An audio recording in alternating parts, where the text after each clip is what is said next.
Hello friends, எப்படி இருக்கீங்க? இன்னைக்கு ஒரு வெஸ்டர்ன் கதையை பார்க்க போறோம். கேப்டன் டைகருடைய தோட்டா தலைநகரம் அப்படிங்கிற ஒரு சூப்பரான கதையை பார்க்க போறோம். வாங்க வீடியோக்குள்ள போயிடலாம்.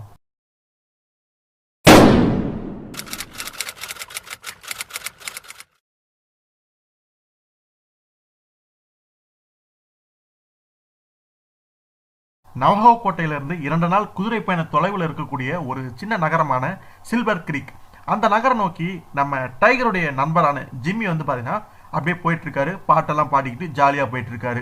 அதே மாதிரி அந்த சில்வர் கிரீக் அந்த நகருக்குள்ளேயுமே உள்ள ஒரு மாதிரி நுழைஞ்சிடறாரு. ஆனா அவருக்கு விசித்திரமான காட்சி எல்லாமே தென்படுது. உள்ள மக்கள் யாருமே இருக்கிற மாதிரியே தெரியல. அந்த நகரமே வெறிச்சோடி போய் கிடக்குது. காரணம், மக்கள் அனைவருமே அவங்களுடைய வீடுகளில் பார்த்தீங்கன்னா இருக்கிறாங்க. ஏன் யாருமே வெளியில நடமாடக்கானா அப்படின்னு ஒரு குழப்பத்துல அவரு இருக்கிறாரு. சரி, நம்ம வெயில்ல பயணம் பண்ணி வந்திருக்கோம், தாக சாந்தி செஞ்சுக்கலாம், தண்ணி வேணும் அப்படின்னு அவர் நினைச்சு அங்க வந்திருப்பாரு. அப்ப 2 ஆசாமிகள் குதிரைகள்ல வராங்க. ஆள் பார்க்க மோசமா இருக்கிறாங்கன்னு பார்க்கும்போதே தெரியுது. யார் நீ? உன் இடத்துல நான் இருந்தா இந்நேரம் திரும்பி போயிருப்பேன். இங்கெல்லாம் உன் இஷ்டத்துக்குலாம் வரக்கூடாது அப்படின்னு சொல்லும் பொழுது, என்னது நான் இங்க வரக்கூடாதா? வெளியூர்காரங்களை இப்படித்தான் வர இருப்பீங்களா? நானே தாகமா இருக்கு, தண்ணி குடிக்கலான்னு வந்தா என்னமோ நீங்க பாட்டுக்கு இஷ்டத்துக்கு என்னமோ பேசிட்டு இருக்கீங்க அப்படின்னு ஜிம்மி சொல்ல, இந்த பெருசு இப்படி எல்லாம் சொன்னா வலிக்கு வராது போல இருக்கு, தண்ணி தானே கேட்டேன், சரி வா தண்ணி கொடுத்துடலாம் அப்படின்னு அங்க ஒரு தண்ணி தொட்டி இருக்கு. குதிரைங்களா குடிக்கும்ல, அந்த தண்ணி தொட்டியில ஜிம்மியை பார்த்தீங்கன்னா 2 சிலர் அவங்க பிடிச்சிக்கிட்டு அப்படியே அந்த தண்ணி தொட்டிக்குள்ள கடாசிடுறாங்க. ஜிம்மிக்கு பெரிய அதிர்ச்சியா இருக்குது. அது மட்டும் இல்லாம ஜிம்மி கொண்டு அந்த 2 குதிரைகளையுமே விரட்டி அடிச்சிடுறாங்க. ஜிம்மி அப்ப அந்த தண்ணியில இருந்து எழுந்தது, என்ன பண்றீங்க? அநியாயம், என்ன நீங்க பாட்டுக்கு இப்படி நடத்துறீங்க? இந்த ஊர்ல செரிப்பா அப்படின்லாம் யாருமே கிடையாதா? இந்த அநியாயத்தை தட்டி கேட்கறதுக்கு யாருமே வரமாட்டாங்களா அப்படி மாதிரி புலம்பும் பொழுது, எனது செரிப்பா, விவரம் தெரியாத ஆளே இருக்கேப்பா அப்படின்னு அந்த 2 ஆசாமிகள் சிரிக்கிறாங்க. சரி, செரிப்பு தானே பார்க்கணும், வா நாங்களே உன கூட்டு போறோம் அப்படின்னு செரிப்பு ஆபீஸ் நோக்கி அப்படியே தள்ளிட்டு போறாங்க. அப்படி போறப்ப அப்படியே சுடுறாங்க, ஜிம்மியோட காலில் சுடுறாங்க. ஜிம்மி மேல படாதபடி அப்படியே சுடுறாங்க. ஜிம்மி அப்படியே பயந்து போய் தட்டு மாதிரி அந்த செரிப்பு ஆபீஸ்க்கு எடுத்துட்டு உள்ள நுழையிறான். அந்த நுழையிற சமயத்துல அங்க இருக்கக்கூடிய அந்த திட்டுல காலடி அப்படியே உள்ள நுழையிறான். நம்ம செரிப்புக்கு அதிர்ச்சியா இருக்குது. யாரப்பா நீ இப்படி திடீர்னு உள்ள என்ட்ரியை கொடுக்குற அப்படின்னு சொல்லும் பொழுது, என் பேர் ஜிம்மி, நீங்க தான் எனக்கு ஹெல்ப் பண்ணணும் அப்படின்னு சொல்லும் பொழுது, நல்ல வேடிக்கைப்பா, நிலவரம் புரியாம பேச, நானாவது உனக்கு ஹெல்ப் பண்றாது நடக்கிற காரியமா? நானே இங்க தவிச்சுக்கிட்டு இருக்கேன் அப்படின்னு சொல்லும்போது ஜிம்மிக்கு ஒண்ணுமே புரியல. எனக்கே ஹெல்ப் தேவைப்படுதுப்பா, எல்லாரும் என்ன கைவிட்டுட்டாங்க, இன்னும் 1 மணி நேரத்துல என்னோட கதை முடிய போகுதுன்னு நினைக்கிறேன். ஆனா அந்த ஒன்னும் உனக்கு தெரிஞ்சிருக்கு, நியாயம் இல்லதானே? சாம் பாஸ்டனோட தம்பியோட நகரக்குள்ள வந்திருக்கான். அவனுடைய ஒட்டுமொத்த ரவுடி கும்பலுமே வந்திருக்கு. எனக்கு முன்னால் இங்க சிரிப்பா பணியாற்றின 2 பேரையுமே தீர்த்து கட்டின மாதிரி இப்ப என்னையுமே முடிச்சு காட்டுறதுக்கு ரெடியா வந்திருக்கிறாங்க. சாம்பாசா யாரவன் அப்படிங்கிற மாதிரி ஜிம்மி அதிர்ச்சியா கேட்க, நெஞ்சில ஈர கசிவு இல்லாத ஒரு அடாவடி பேர் வழி அவனும் அவனுடைய தம்பியுமா சேர்ந்து இந்த ஊரையே சுற்றி இருக்கிற நிலத்தை முக்கால்வாசியை சொந்தமாக்கிட்டானுங்க. மிச்சத்தையும் வசப்படுத்தணும் அப்படின்னு காத்துக்கிட்டு இருக்காங்க. அவங்களுடைய வழிமுறையே தனிதான். ஒத்து வராத ஆட்களை மிரட்டி பணிய வைப்பானுங்க. இந்த ஊரையே தங்களுடைய ஆதிக்கத்துக்கு கீழே வச்சுக்கிறது தான் அவங்களுடைய நோக்கம். ஸோ பயங்கரமாவோ சொந்த நலன் கருத்தியோ ஏற்கனவே 1 பங்கு ஜனங்கள் அவங்க பக்கம் சாஞ்சிட்டாங்க. மிச்சம் இருக்கிற 3/2 பங்கு ஜனங்களுமே வலிக்கு கொண்டு வர அரிசோனாவே கலக்கிட்டு இருக்கக்கூடிய ஒரு படு பயங்கரமான கொலைகார கும்பலை இங்க இறக்கி இருக்கானுங்க. அப்ப அந்த சட்டம் ஒழுங்குல என்னாச்சு அப்படின்னு ஜிம்மி கேட்க, இவங்களை ஒடுக்க முயன்ற முன்னாள் செரிப்புகள் 2 பேர் இப்ப பூமிக்குள்ள 6 அடி ஆழத்துல நிம்மதியா மீளா தூக்கம் தூங்கிட்டு இருக்காங்க. உடம்பு முழுக்க தோட்டங்கள் தொலைச்ச காயத்தோட 1 வருஷத்துல 2 செரிப்புகள் பட்ட பகல கொலை செய்யப்பட்டிருக்காங்க. நேர்ல பார்த்தவங்க 20 பேர்த்துக்கு மேல. ஆனா சாட்சி சொல்றதுக்கு ஒருத்தர் கூட ரெடியா கிடையாது. இதெல்லாம் சொல்லும் பொழுது ஜிம்மிக்கு அப்படியே தூக்கி வாரி போடுது. இதனடா கொடுமை, தொண்டை அடைக்குது எனக்கு, அந்த சரக்கு கொஞ்சம் இப்படி கொடுங்க, நான் கொஞ்சம் ஊத்திக்கிறேன் அப்படின்னு தன்னை ஆசுவாசப்படுத்திக்கிறான் அந்த ஜிம்மி. மேலும் சரி பேசுறாரு, பாஸ் பிரதர்ஸ் அவங்களுடைய கும்பல் நகரக்குள்ள பிரவேசிக்க கூடாதுன்னு தடை விதிச்சிருந்தேன். ஆனா இன்னைக்கு காலையில நகரக்குள்ள நுழைஞ்சிருக்காங்க. எனக்கு சவால் விடுற மாதிரி ஜோவோட சலூன்ல ஏகப்பட்ட ரகலை பண்ணிக்கிட்டு இருக்காங்க. ஜோவும் அவங்க கட்சி தான். ஸோ ஜோ அப்படிங்கிற ஒரு நபர் சலூனை வச்சு அந்த ஊரை நடத்திட்டு இருக்காரு. ஆனா அந்த ஊர்க்காரன் தான், பட் அந்த ரவுடி கும்பலுக்கு அவன் பக்கம் சாஞ்சிட்டான் போல இருக்கு அந்த ஜோ. ஸோ நீங்களும் கண்டுக்காத மாதிரி இருந்துக்க, சரி இப்போ என்ன பண்றது அப்படிங்கிற மாதிரி ஜிம்மி சொல்ல, முடியாதே, நான் ஏதாவது நடவடிக்கை எடுத்தாலுமே இல்லைன்னா மக்கள் காரித்து போவாங்க, ஊரை விட்டே ஓடி போற தவிர எனக்கு ஒரு வழி இருக்காது, எல்லாருமே ஒரு நேரடி முதல்ல எதிர்பார்க்கறாங்க அப்படின்னு சொல்லும்போது, சரி நகரத்து ஜனங்கள் 3/2 பங்கு நல்லவங்கன்னு சொன்னீங்களே, விஷயத்த அவங்க கிட்ட சொன்னா அவங்க இது உதவிக்கு வர போறாங்க அப்படின்னு சொல்லும் பொழுது, அதெல்லாம் பிரயோஜனப்படாது, அவங்க வம்பு தும்புக்கு போகாதவங்க, சரியான கோழைங்க, பாஸ் சகோதரர்கள் பேரக்கட்டாலே நடுங்குற கூட்டம், சரி பதவிக்கு பாஸ் போட்டியிடுற ஜனங்க என்னை தேர்ந்ததுக்கு ரகசிய ஓட்டளிப்பு முறைதான் காரணம். சரி ஜனங்க தொலைகிறாங்க விடுங்க, ஜட்ஜி தான் என்ன பண்றாரு அப்படின்னு சொல்லும்போது, பாஸ் பிரதர்ஸ் அவரையுமே விலக்கி வாங்கிட்டாங்க. அவரா விரல கூட வசத்த மாட்டாரு. இந்த மோசமான கும்பல நான் தனியால தான் சந்திக்க வேண்டி வரும். அந்த கொலகாரங்களை விட நான் வேகமாவும் குறி தப்பாமனு சொல்லணும். ஆனா நாசமா போற கை நடுங்கி தொலைக்குதே அப்படின்னு சொல்லும்போது, இந்த நடுக்கத்தை எப்படியாவது கட்டிப்படுத்தியானும், அந்த பிராந்தி அப்படிங்க கொஞ்சம் தள்ளு அப்படின்னு சொல்லும் பொழுது, இதுல விலைக்காவது, துப்பாக்கி ஏந்திரப்ப போதை துளி கூட இருக்கக்கூடாது அப்படின்னு சொல்றப்ப, நீ சொல்றது சரிதான், சரி இப்பவே நான் நேரா போய் அவங்களை எதிர்கொள்ள போறேன், எப்ப என்ன நடக்குமோ அப்படின்னு பயந்துட்டு கிடக்கிறதுக்கு இப்பவே போறது நல்லதானே அப்படின்னு சரி பங்க துப்பாக்கி எடுத்துட்டு கிளம்புறாரு. இந்த பார்த்த ஜிம்மி, நல்ல விஷயம் தான், வெற்றி அல்லைனா வீரமரணம், கவலையப்படாதீங்க, நானும் உங்களுக்கு ஹெல்ப் வரேன் அப்படின்னு சொல்லிட்டு ஜிம்மியுமே வந்து பாத்தீங்கன்னா கொஞ்சமா குடிச்சிட்டு அவருமே துப்பாக்கி எடுத்து செருப்புக்கு வந்து உதவி பண்ண வரா. அப்படி உன்னுடைய உதவி நான் என்னைக்குமே மறக்க மாட்டேன் ஜிம்மி, இத்தனைக்கும் இந்த ஊர்க்காரனே கிடையாது, அதோட நமக்கு வெற்றி வாய்ப்பு 1000ல் 1 கூட இல்ல, எது எப்படியோ நீ உதவி பண்ண வர கண்டிப்பா நான் மறக்க மாட்டேன் அப்படிங்கிற மாதிரி ஷெரீஃபுமே சொல்றாரு. அதுக்கப்புறம் ஷெரீஃப் வந்து முன்னாடி போக ஜிம்மி வந்து பாதுகாப்பு தரக்காக பின்னாடி வந்து இருக்கிற. அப்படி ஷெரீஃப் அங்க நகரத்து அந்த சாலைக்கு வந்துடுறது. அங்க அந்த சாமும் அவனுடைய கூட்டாளிகளுமே அங்க வரதையுமே பார்க்க முடியுது. நம்ம ஷெரீஃப் எச்சரிக்கிறாரு, அப்படியே நில்லுங்க, கைகளை முன்னால வச்சிருங்க, இங்க நகரக்குள்ள எதுக்காக வந்தீங்க? சாம், நீயோ உன்னோட கும்பல ஊருக்கு வரக்கூடாதுன்னு நான் எச்சரிச்சிருந்தேன், அப்படி வந்தா ஜெயில தூக்கி போட்டுருவேன் நான் சொன்னா இல்லையா அப்படின்னு சொல்லும் பொழுது அதுக்கு அந்த சாம் வந்து சொல்றான், அந்த தலைவன் ஜோவோட சரணுல குடிச்சு போலான்னு வந்தா அது பெரிய தப்பா அப்படின்னு சொல்லும் பொழுது தப்புதான்னு சொல்லி இருக்கு டவுன் கவுன்சில், ஊர்வலம்ல நான் ஒட்டி வச்சிருக்கிற போஸ்டர்களை நீ பாக்கலையா அப்படின்னு கேட்கும் பொழுது, ஓ இந்த குப்பை பேப்பர் தான் சொல்றீங்களா ஷெரீஃப் அப்படின்னு அங்க இருக்கக்கூடிய இன்னொரு நபர் ஜாக் அப்படிங்கிற நபர் வந்து பேசுறான். ஸோ அந்த போஸ்டர் ஒட்டி இருப்பாங்களா, அந்த போஸ்டர் ஒன்று கையிலேயே வச்சிருப்பாங்க போல இருக்கு. சரி இவங்க எல்லாமே வாண்டட் லிஸ்ட்ல இருக்கவங்க அப்படிங்கிற மாதிரி ஷெரீஃப் வந்து ஒட்டி வச்சிருக்காரு. பட் அதெல்லாம் ஒரு பிரயோஜனமே இல்லை, வெட்டியா பேப்பர் தான் வேஸ்ட் பண்ணிருக்கீங்க, இப்ப வழி விட போறீங்களா இல்ல மேலே ஏத்திட்டு அப்படியே நாங்க முன்னாடி போட்டுமா அப்படின்னு சொல்லும் பொழுது நம்ம ஷெரீஃப் அதுக்கெல்லாம் கொஞ்சம் கூட அசரல, அப்படியே இல்லை ஜாக், உங்க எல்லாத்தையுமே நான் உள்ள போக விட மாட்டேன் அப்படின்னு கடுமையா எச்சரிக்கிறாரு. அப்ப ஷெரீஃப் அந்த கும்பல பேசிட்டு இருக்கக்கூடிய சமயத்துல யாரோ ஒரு நபர் மறைவா இருந்து அப்படியே பார்த்துட்டு இருக்கா. அப்படி அந்த ஒரு நபர் வந்து மெக்சிகன், அந்த கும்பலை சேர்ந்த ஒரு ஆள் தான். ஸோ மறைவா இருந்து ஷெரீஃபை சுட்டுக் கொள்றதுக்காக அங்க ரெடியா இருக்கிறான்.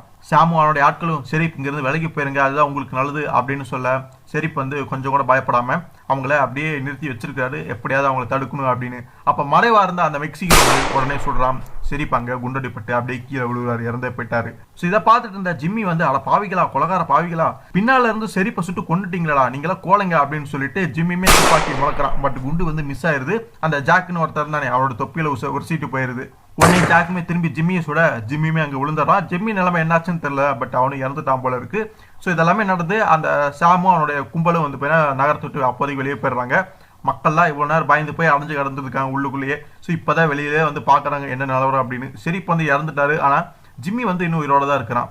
எப்படி அப்படின்னு பார்க்கும்பொழுது குண்டு அவனை உடச்சிட்டு கூட போல, அவன் நிறைய குடிச்சிருந்ததுனால தள்ளாடி அப்படியே கீழே விழுந்திருப்பான் போல இருக்கு, மயக்கத்தில் இருக்கான், அவ்வளவுதான். சரி அவன் உள்ள கொண்டு வந்து போடுங்க பார்க்கலாம் அப்படின்னு அந்த டாக்டருமே அங்க சொல்லிடுறாரு. ஸோ உள்ள மக்கள் எல்லாமே கூடி பேசிட்டு இருக்கும் பொழுது யாரோ ஒரு பெண் வந்து அங்க திடீர்னு துப்பாக்கி ரைஃபிளை வச்சுட்டு அப்படியே உள்ள நுழையிறான். அவ வந்து அங்க நகரத்துல இயங்கிக்கிட்டு இருக்கக்கூடிய ஒரு ஸ்கூலுடைய ஒரு டீச்சர், ரொம்பவே தைரியமான ஒரு பெண் அப்படின்னு சொல்லலாம். அத்தனை பேருக்கு வந்து தைரியமே இல்லைனாலுமே அந்த பெண்ணுக்கு தைரியம் ஜாஸ்தியாவே இருக்குது.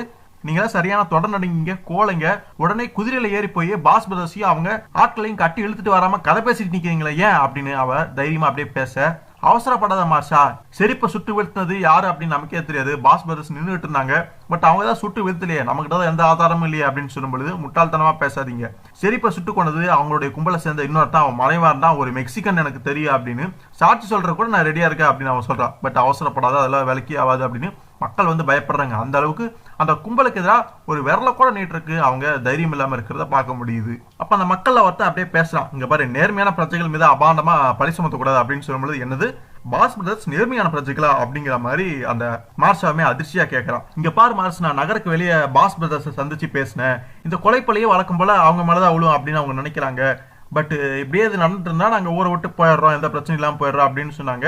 போறதுக்கு முன்னாடி இந்த கொலை நாங்க பண்ணல, இது குற்றவாளி வேற ஒருத்தர் அப்படின்னு அவன் அவங்க முன்னாடி நிறுத்தி நாங்க நிரபராதி அப்படின்னு நிரூபிக்காம போக மாட்டோம் அப்படிங்கிற மாதிரி அந்த சாம், பாஸ் பிரதர்ஸுடைய தலைவன் சாம் வந்து சொல்லி இருக்கிறதா அந்த நபர் வந்து சொல்லிட்டு இருக்கிறான். பட் அது எல்லாமே பித்தலாட்டம் தான். பட் என்ன பண்றது, மக்கள் பயம் காரணமா ஒரு சிலர் வந்து அவன் பக்கம் சாஞ்சிருக்காங்க அப்படிங்கறத பார்க்க முடியுது. அப்படித்தான் இந்த நபர் இங்க பேசிக்கிட்டு இருக்கு. பட் இதெல்லாமே ரொம்ப கேலி கூத்தா இருக்குது அந்த பெண்ணுக்கு. நீங்க பாட்டுக்கு இஷ்டத்துக்கு என்னமா பேசிட்டு இருக்கீங்க. அது மட்டும் இல்லாம அந்த கும்பல சேர்ந்த ஜாக்னு ஒருத்தனை பார்த்தோம்ல, அவன் தான் இப்ப இந்த நகரத்துக்கு வந்து சிரிப்பாவும் பதவி இருக்கிறதாவும் இருக்கிறானாமா. சோ இது வந்து சொன்னோடனே அந்த பொண்ணுக்கு இன்னுமே அதிர்ச்சியா இருக்குது. போய் ஒரு ரவுடியை போய் சிரிப்பா ஆக்க முடியுமா, இதெல்லாம் சரி கிடையாது, இதெல்லாம் நல்லதுக்கே கிடையாது, அவங்க மட்டும் இந்த நகரத்துக்குள்ள வந்தாங்கன்னா நாம தான் வெளியே போயிடணும் பாத்துங்க அப்படிங்கிற மாதிரி அந்த பொண்ணு சொல்லும் பொழுது அவ சொல்றதுல ஒரு நியாயம் இருக்கு அப்படிங்கிற மாதிரி புரிஞ்சுக்கிறாங்க. இவ்வளவு நேரம் பேசிட்டு இருந்த அந்த நபர் வந்து பாத்தீங்கன்னா எது எப்படியா நம்ம ஊருக்கு ஒரு ஷெரீஃப் தேவை, அதனால நீங்களே பார்த்து முடிவு பண்ணிக்கிங்க அப்படின்னு அங்க இருந்து போயிடுறான். மக்கள் எல்லாமே அங்க ஒண்ணு கூட பேசிட்டு இருக்காங்க, என்ன பண்ணலாம் ஏது பண்ணலாம் அப்படின்னு. சோ நம்ம ஊருக்கு ஷெரீஃப் கண்டிப்பா தேவை, அது வரைக்கும் என்ன பண்றது அப்படின்னு பார்க்கும் பொழுது ராணுவத்துக்கிட்ட ஹெல்ப் கேட்கலாமா, ஷெரீஃப் வந்து நம்ம ஊருக்கு கிடைக்கிற வரைக்கும் தற்காலிகமா ஒரு பெடரல் மார்ஷலையோ யாரையோ நம்ம வந்து ஏற்பாடு பண்ணோம்னா அவர் வந்து நம்ம ஊரை பார்த்துக்குவார்ல, இந்த ரவுடி பசங்க கிட்ட இருந்தே நம்மளை காப்பாத்துறதுக்கு வழி இருக்கு, இடைப்பட்ட இந்த நேரத்தில் அவருக்கு நம்ம பணியமர்த்திக்கும் அப்படின்னு அவங்க பேசிட்டு இருக்கும்போது இதுக்கு யார் சரியா வருவா, என்ன பண்ணலாம் ஏது பண்ணலாம்னு பேசிட்டு இருக்கும்பொழுது அதுக்கு ஒரு ஆள் எனக்கு தெரியும் அப்படின்னு ஜிம்மி அப்பதான் மயக்கத்துல இருந்து எந்திரிப்பாம்பளுக்கு கொஞ்சம் தெளிவாவே இருக்கிறான். ஜிம்மி சொல்றான் அவன் என்னுடைய நண்பன் தான், ஒரு நேர்மையான ஆளு, படு சமத்தன், அதே சமயம் அடாவடி பேர்வழியும் கூட, எந்த கொம்பனா இருந்தாலும் அவங்ககிட்ட ஜம்பம் பலிக்காது அப்படின்னு சொல்லும் பொழுது மக்களுக்கு அந்த ஜிம்மி சொல்றது ஒண்ணுமே புரியல. ஏதோ ஆச்சரியமா இருக்குது. நவகோ கோட்டையில குதிரையில போனா 2 நாள்ல போய் சேர்ந்துடலாம். அவனுடைய கர்னலுக்கு ஒரு லெட்டர் கொடுங்க, நான் போய் அவனை கூட்டிட்டு வரேன், அவனோட பேர் கேப்டன் டைகர் அப்படின்னு ஜிம்மி சொல்றாரு. ஸோ இது ஒரு நல்ல யோசனையா படுது. இந்த ஜிம்மி சொன்னபடியே நாம வந்து ஒரு லெட்டர் எழுதி அந்த கர்னலுக்கு நவகோ கோட்டைக்கு அனுப்புவோம், அதே மாதிரி அவங்களும் அவனை அனுப்பி வைப்பாங்க அப்படிங்கிற மாதிரி அந்த ஒரு ஏற்பாடுக்குமே பண்ணிடுறாங்க. ஸோ ஜிம்மி கையில லெட்டரையுமே கொடுத்துட்றாங்க. நைட்டு தான் ஜிம்மி கிளம்புறா. அப்படி அப்போதானே அந்த ரவுடி கும்பலுக்கு சந்தேகம் வராதபடி அந்த நகரத்தை கடந்து போக முடியும். அதனால அந்த லெட்டரை வாங்கிட்டு ஜிம்மி தன்னுடைய குதிரையை எடுத்துக்கிட்டு சைலண்டா அப்படியே வந்து போற நகரத்தை தாண்டி. பட் இதை வந்து அந்த கும்பலை சேர்ந்த ஒருத்தன் வந்து கவனிச்சிடறான். இந்த கிழமை இந்த ராத்திரியில போறான்னா ஏதோ தப்பா இருக்குது, சரியில்லை அப்படிங்கிற மாதிரி புரிஞ்சுக்கிறான். உடனே தங்களுடைய ஆட்கள்கிட்டயுமே போய் பேசுறான். குறிப்பா அந்த ஜாக் இருப்பாங்களா அவங்ககிட்ட தான் போய் சொல்றான். இதுல என்ன போய் ஆச்சரியம் இருக்க போது, அவன் பயந்துக்கிது போயிருந்திருப்பான், நம்ம கிட்ட திரும்ப இது அடி வாங்கணும்னு நினைச்சிட்டு ஊரை விட்டே பயந்து ஓடிட்டான் அப்படிங்கிற மாதிரி ஜாக் வந்து அசால்ட்டா எடுத்துக்கிறான். ஆனா அப்ப இன்னொரு கூட இருந்த இன்னொரு நபர் வந்து சொல்றான், அப்படியெல்லாம் எதையும் நம்ம உறுதியா சொல்ல முடியாது, அந்த கிழமை ராத்திரி ரொம்ப நேரமா ஊர் பெரிய மனுஷன் கூட ஏதோ விவாதம் நடத்திட்டு இருந்தான் அப்படின்னு ஜட்ஜ் வந்து சொன்னாரு அப்படின்னு சொல்லும் பொழுது, ஜட்ஜி தான் அவங்க கட்சியாச்சு, இனிமே அவனை விரட்டி படிக்கிறதுக்கு வாய்ப்பு இல்லை, ஊருக்குள்ள போய் விஷயத்தை தெரிஞ்சுக்க பார்ப்போம், உடனே நடவடிக்கை மேற்கொள்றது சரியா இருக்கும், ஆட்களை திரட்டு கிளம்புவோம் அப்படின்னு அந்த கும்பல் வந்து இந்த ஜிம்மி எதுக்காக வெளியே போயிருக்கான் அப்படிங்கிறது தெரிஞ்சுக்கான அந்த நடவடிக்கையில இறங்குறாங்க. ஜிம்மியை காட்டுறாங்க. ஜிம்மி அப்படியே வேகமா குதிரையில போயிட்டு இருக்கும்பொழுது அவசரப்பட்டு வாய விட்டுட்டோமோ, டைகர் வந்து என்ன நினைக்க போறானோ தெரியல, நான் வேற அவனை கேட்காம இப்படி ஒரு முடிவு எடுத்துட்டேன், சரி எது எப்படியோ இதா இருந்தாலும் அங்க போய் பேசிக்கலான்னு நம்ம ஜிம்மி அங்க போயிட்டு இருக்காரு. அதுக்கப்புறம் நகரத்துல காமிக்கிறாங்க. அந்த கும்பல் அதே மாதிரி சில ஆட்கள் எல்லாமே திரட்டிட்டு வந்து யாரோ ஒரு நபருடைய வீட்டில் அல்லது கடையில், ஸோ கடையில் வந்து பார்த்தீங்கன்னா உடனே ஒரு கண்ணாடி பாட்டில் வந்து அப்படி உள்ள வச்சுட்டாங்க. ஜன்னலை உடச்சிட்டு உள்ள போய் விழுது. யாரு பாது அப்படிங்கிற மாதிரி அதிர்ச்சி அடைஞ்சு உள்ள இருந்த அந்த 2 பேர் அப்படியே எட்டி பாக்குறாங்க. அது பாஸ் பிரதர்ஸ் அப்படின்னு அந்த 2 பேருமே பயப்படுறாங்க. ஐயோ இங்க இதுக்குலாம் இங்க வந்திருக்காங்க அப்படிங்கிற மாதிரி. அப்ப அந்த கும்பலை சேர்ந்த ஒருத்தன் பேசினான், என்னுடைய நண்பனை சரிப்பா, அதாவது ஜாக் வந்து சரிப்பா எதுக்கிறதுக்கு நீங்க ரெடியா இல்லை அப்படிங்கிற மாதிரி தெரியுது. அது மட்டும் இல்லாம அந்த கிழட்ட குடிகார அந்த ஜிம்மியை வந்து எங்க அனுப்பி வச்சிருக்கீங்க, உண்மையை சொல்லுங்க, இல்லைன்னா சுற்றுவேன் அப்படிங்கிற மாதிரி மிரட்டும் பொழுது அந்த நபரால உண்மையை வந்து மறுக்க முடியல. அவன் சொல்லிடுறான். ஸோ நவகோ கோட்டையில இருந்து இங்க மார்ஷலா பணியாற்றுறதுக்காக ஒரு ராணுவ ஆபீசரை கூட்டியாருன்னு போயிருக்கான் ஜிம்மி அப்படின்னு சொல்லும் பொழுது இதான் விஷயம் அப்படிங்கிறத புரிஞ்சுக்கிறாங்க. இது சுத்தமா அந்த ஜாக்குக்கும் அவனுடைய ஆட்களுக்குமே பிடிக்கல. இதை நான் அவளை லேஸ்ல விட்டுற மாட்டேன் அப்படிங்கிற மாதிரி மிரட்டிட்டு அங்க இருந்து போயிடுறான். அதுக்கப்புறம் ஜிம்மி எப்படியோ நவகோ கோட்டைக்குமே வந்து சேர்ந்துடுறான். உள்ளேயுமே போறா. அப்படி அப்ப நம்ம டைகரை காட்டுறாங்க. அவரு கர்னல் கிட்ட ஏற்கனவே திட்டு வாங்கிட்டு இருக்கா. அப்படி அது ஒன்றும் புதுசு கிடையாது. நம்ம டைகர் ஏதாவது இப்போ தப்பு பண்ணியிருப்பா. அப்படி கர்னல் திட்டுறது எல்லாம் வழக்கமாக நடக்கக்கூடிய விஷயம் தான். நம்ம ஜிம்மி கரெக்டாக அந்த நேரத்தில் வந்து டைகர் வந்து காப்பாத்திடுறா. அப்படி வந்த உடனே நேராக விஷயத்தை தான் ஜிம்மி சொல்றா. அப்படி இந்த மாதிரி அந்த நகரத்தை சேர்ந்த மக்கள் வந்து ஒரு லெட்டர் அமைச்சிருக்காங்க, டைகருடைய உதவியை கேட்டிருக்காங்க அப்படின்னு சொல்லும் பொழுது கர்னல் அதை படிச்சு பாக்குறாரு. ஸோ அதில் என்ன போட்டிருக்கு அப்படின்னு பார்க்கும்போது நகரத்தில் இந்த மாதிரி மோசமான ரவுடி கும்பல் அளவடி பண்ணிட்டு இருக்காங்க, அவங்களை எதிர்க்கிறதுக்கு ஒரு ஆள் தேவை அப்படிங்கிற மாதிரி போடப்பட்டிருக்கு. அதுலேயும் குறிப்பா அந்த டைகரை தான் கூப்பிட்டுருக்காங்க அப்படின்னு சொல்லும் பொழுது இது கண்டிப்பா ஜிம்மியோட வேலையாக தான் இருக்கும், அவன் கோத்து விட்டுருப்பான் அப்படிங்கிறத டைகருமே புரிஞ்சுக்கிறா. அப்படி இருந்தாலுமே அந்த கர்னலுக்கு அதில் சுத்தமாக விருப்பம் கிடையாது. ஏன்னா டைகருடைய வழிமுறைகள்ங்கிறது கொஞ்சம் அவரோட போக்கில் தான் செய்வார். அது சுத்தமாக இவருக்கு பிடிக்காது கர்னலுக்கு. அதனால வேற ஒரு ஆஃபீஸரை அனுப்ப போறா அப்படின்னு சொல்லும் பொழுது வேற ஒருத்தரா, இங்க வந்து மார்லாவும் என்னை தவிர வேற எந்த ஆபீசருமே கிடையாது, எல்லாருமே வெளியில போயிருக்காங்களே அப்படின்னு டைகர் சொல்லும் பொழுது, கரெக்ட் டைகர், நான் வந்து மார்லாவை தான் சில்வர் கிரீக்கு அனுப்ப போறேன் அப்படின்னு சொல்லும் பொழுது அதிர்ச்சியா இருக்குது டைகருக்கு. ஏன்னா இப்பதான் வந்து சேர்ந்திருப்பான் போல இருக்கு, சின்ன பையனாட்டிருக்கு, அனுபவமே கிடையாது, ஆனாலும் அவனை தான் அனுப்பு அப்படிங்கிற மாதிரி கர்னல் வந்து உறுதியா இருக்காரு. சரி சார் அப்படின்னு டைகர்னால அதுக்கு மேல மறுக்க முடியல. ஜிம்மியுமே சொல்றான், இது வந்து முட்டாள்தனமான முடிவா இருக்குது சார், அநியாயமா உசுர விட போறான் அப்படின்னு சொல்லும் பொழுது, போது நிறுத்து ஜிம்மி, நான் தான் இங்க பொறுப்பு அதிகாரி, மார்லோ தான் இதுக்கு சரியான ஆள் அப்படின்னு சொல்லிட்டு அவனையுமே கூட்டிட்டு வர சொல்லி அந்த மார்லோ கிட்டையுமே கர்னல் பேசுறாரு. கர்னல் வந்து அந்த மார்லோ பத்தி கேட்கற. அப்படி உனக்கு ஆயுதங்களை கையாள தெரியுமா அப்படின்னு கேட்கும்பொழுது, எஸ் சார், வேகமா கத்திய ஒரு பயிற்சி கொடுத்தாங்க, அதுல என்னோட திறமையை பாராட்டி ஒரு நினைவு பரிசு எல்லாமே கூட தந்திருக்காங்க அப்படின்னு சொல்லும் பொழுது, கத்தியா நாசமா போச்சு, அங்க பாஸ் பிரதர்ஸ் கூட பல ஸ்லைஸரை வச்சு சண்டை போடுறதுனா உன் திறமை பயன்படு அப்படிங்கிற மாதிரி ஜிம்மி வேடிக்கையா பேச, ஓகே ஓகே பிஸ்டலை துப்பாக்கியை கையாள தெரியுமா அப்படின்னு சொல்லும் பொழுது, அதுல எனக்கு திறமை இல்லை அப்படிங்கிற நான் ஒத்துக்கிட்டு தான் ஆகணும் சார், மாறா ஜிம்னாஸ்டிக், பேச்சு போட்டி, கட்டுரை போட்டி இதெல்லாம் அப்படின்னு சொல்லும் பொழுது கர்னல் அதுக்கு மேல கேட்க முடியல. ஓகே ஓகே மாறல, வெளியே வா, நம்ம வந்து டெஸ்ட் பண்ணி பார்த்துடலாம் அப்படின்னு கர்னல் ஒரு பாட்டில் வந்து கையில் வச்சிருக்காரு, அப்படியே மேல தூக்கி போடுறாரு. நம்ம மார்லோவுமே அதை குறிப்பாட்டு சொல்றதா நினைச்சுக்கிட்டு சொல்றான். ஃபர்ஸ்ட் குறிப்பாக்குறான், என்னமோ பண்றான், திடீர்னு அப்படியே அவன் பாட்டுக்கு சரமாரியா சொல்றான். பட் ஒரு குண்டு கூட அந்த பாட்டில வந்து தொடவே இல்லை, குண்டு எங்கேயோ போகுது. நம்ம கர்னல் வந்து சுருட்டு பிடிச்சிட்டு இருப்பாரு, அந்த சுருட்டு எல்லாமே டச் பண்ணிட்டு குண்டு போகுது. கடைசியில பாட்டில் கீழே விழுந்ததுக்கு அப்புறம் தான் ஒரே ஒரு குண்டு அந்த பாட்டில் உடச்சிட்டு போகுது. ஒரு வழியாக நான் கரெக்டாக அடிச்சிட்டேன்ப்பா அப்படிங்கிற மாதிரி அந்த மார்லோ சொல்ல, சார் நீங்க சொன்ன மாதிரியே நான் அடிச்சிட்டேன், அடுத்து என்ன பண்றது அப்படின்னு கேட்கும் பொழுது, அடுத்து நீ ஒன்று பண்ணி கிளிக்க வேணாம், இப்ப நீ அந்த கேப்டன் டைகர் எங்க இருந்தாலும் கூட்டிட்டு வா அப்படிங்கிற மாதிரி மார்லோக்கு அடுத்த உத்தரவு கொடுக்க, ஜிம்மி அப்படியே ஒரு மாதிரி சிரிச்சுக்கிட்டு இருக்கா. அப்படி போதும் உன்னுடைய அந்த கேலி சிரிப்பு நிறுத்தியா அப்படிங்கிற மாதிரி கர்னலுமே டென்ஷன் ஆகிற அப்படி. அதுக்கப்புறம் கர்னல் வந்து டைகரையுமே கூப்பிட்டு பேசுறாரு. வேற வழி இல்ல, உன்னதான் அனுப்பி ஆகணும் அப்படிங்கிறத நான் புரிஞ்சுக்கிட்டேன் அப்படின்னு சொல்லும் பொழுது ரொம்ப தேங்க்ஸ் சார் அப்படிங்கிற மாதிரி டைகருமே சொல்றாரு. ஆனா டைகரை அந்த நகரத்துக்கு தனியாக தான் அனுப்ப முடியும், கூட ஹெல்ப்புக்கு வேற யாரு ஆட்களையும் அனுப்ப முடியாத ஒரு சுச்சுவேஷன்ல இருக்கனால பரவாயில்ல சார் நான் பாத்துக்கிறேன், அதான் ஜிம்மி இருக்கானே அவனை நான் கூட்டிட்டு போறேன் அப்படின்னு சொல்லும் பொழுது ஜிம்மிக்கு அதிர்ச்சியா இருக்கு. என்னது நான் கூட வரணுமா, ஐயோ ஆளோடுப்பா சாமி, அந்த நகரத்துக்கு நான் வரல அப்படின்னு பயப்படுறான். அப்போ உடனே டைகர் ஒரு வேலையை பண்றா அப்படி, சார் நெருக்கடி நிலவர பிரதேசத்துல நாம இருக்கிறதால தகுதியுள்ள யாரையுமே பணி செய்ய உத்தரவோட உங்களுக்கு அதிகாரம் இருக்குது இல்லையா, இந்த பயலுக்கு உடனே ஒரு வேணுகோள் உத்தரவை கையில கொடுங்க அப்படின்னு சொல்லும் பொழுது உடனே அவரு ஜிம்மி கண்டிப்பா டைகர் கூட போய்த்தாகணும் அப்படின்னு ஒரு உத்தரவையும் பிறப்பிக்கிறாரு.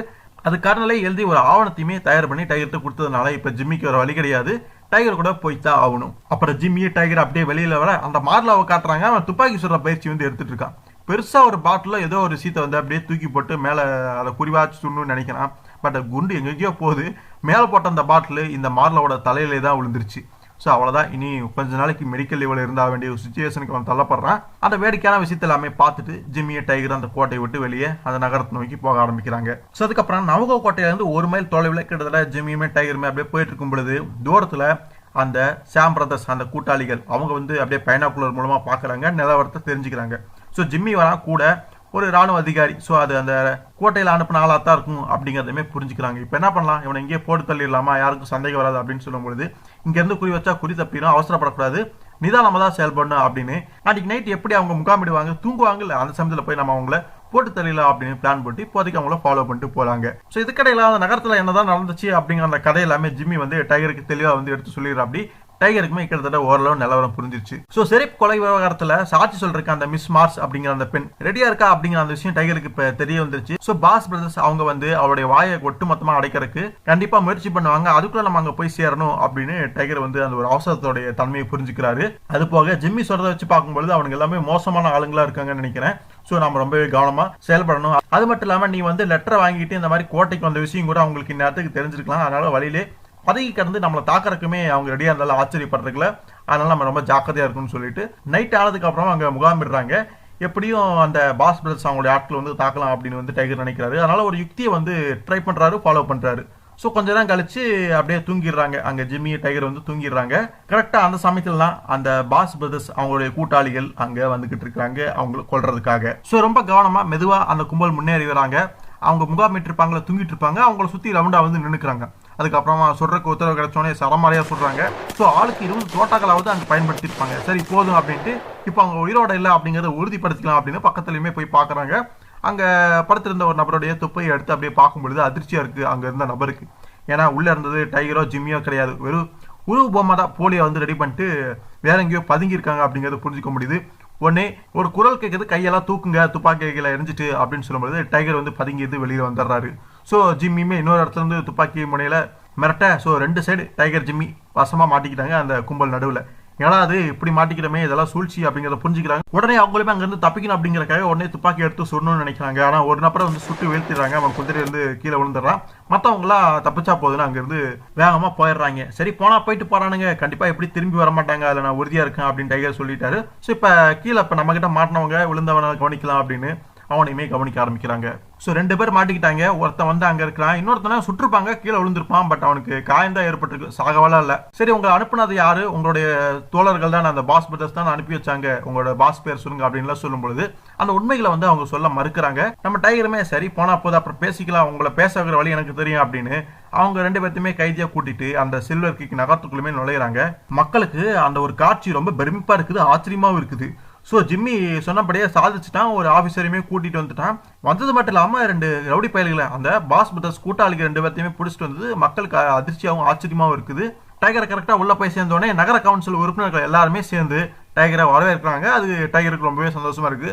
தேங்க்ஸ், ரொம்பவே நன்றி உங்களுக்கு. நேரடியாகவே நான் விஷயத்துக்கு வரேன்.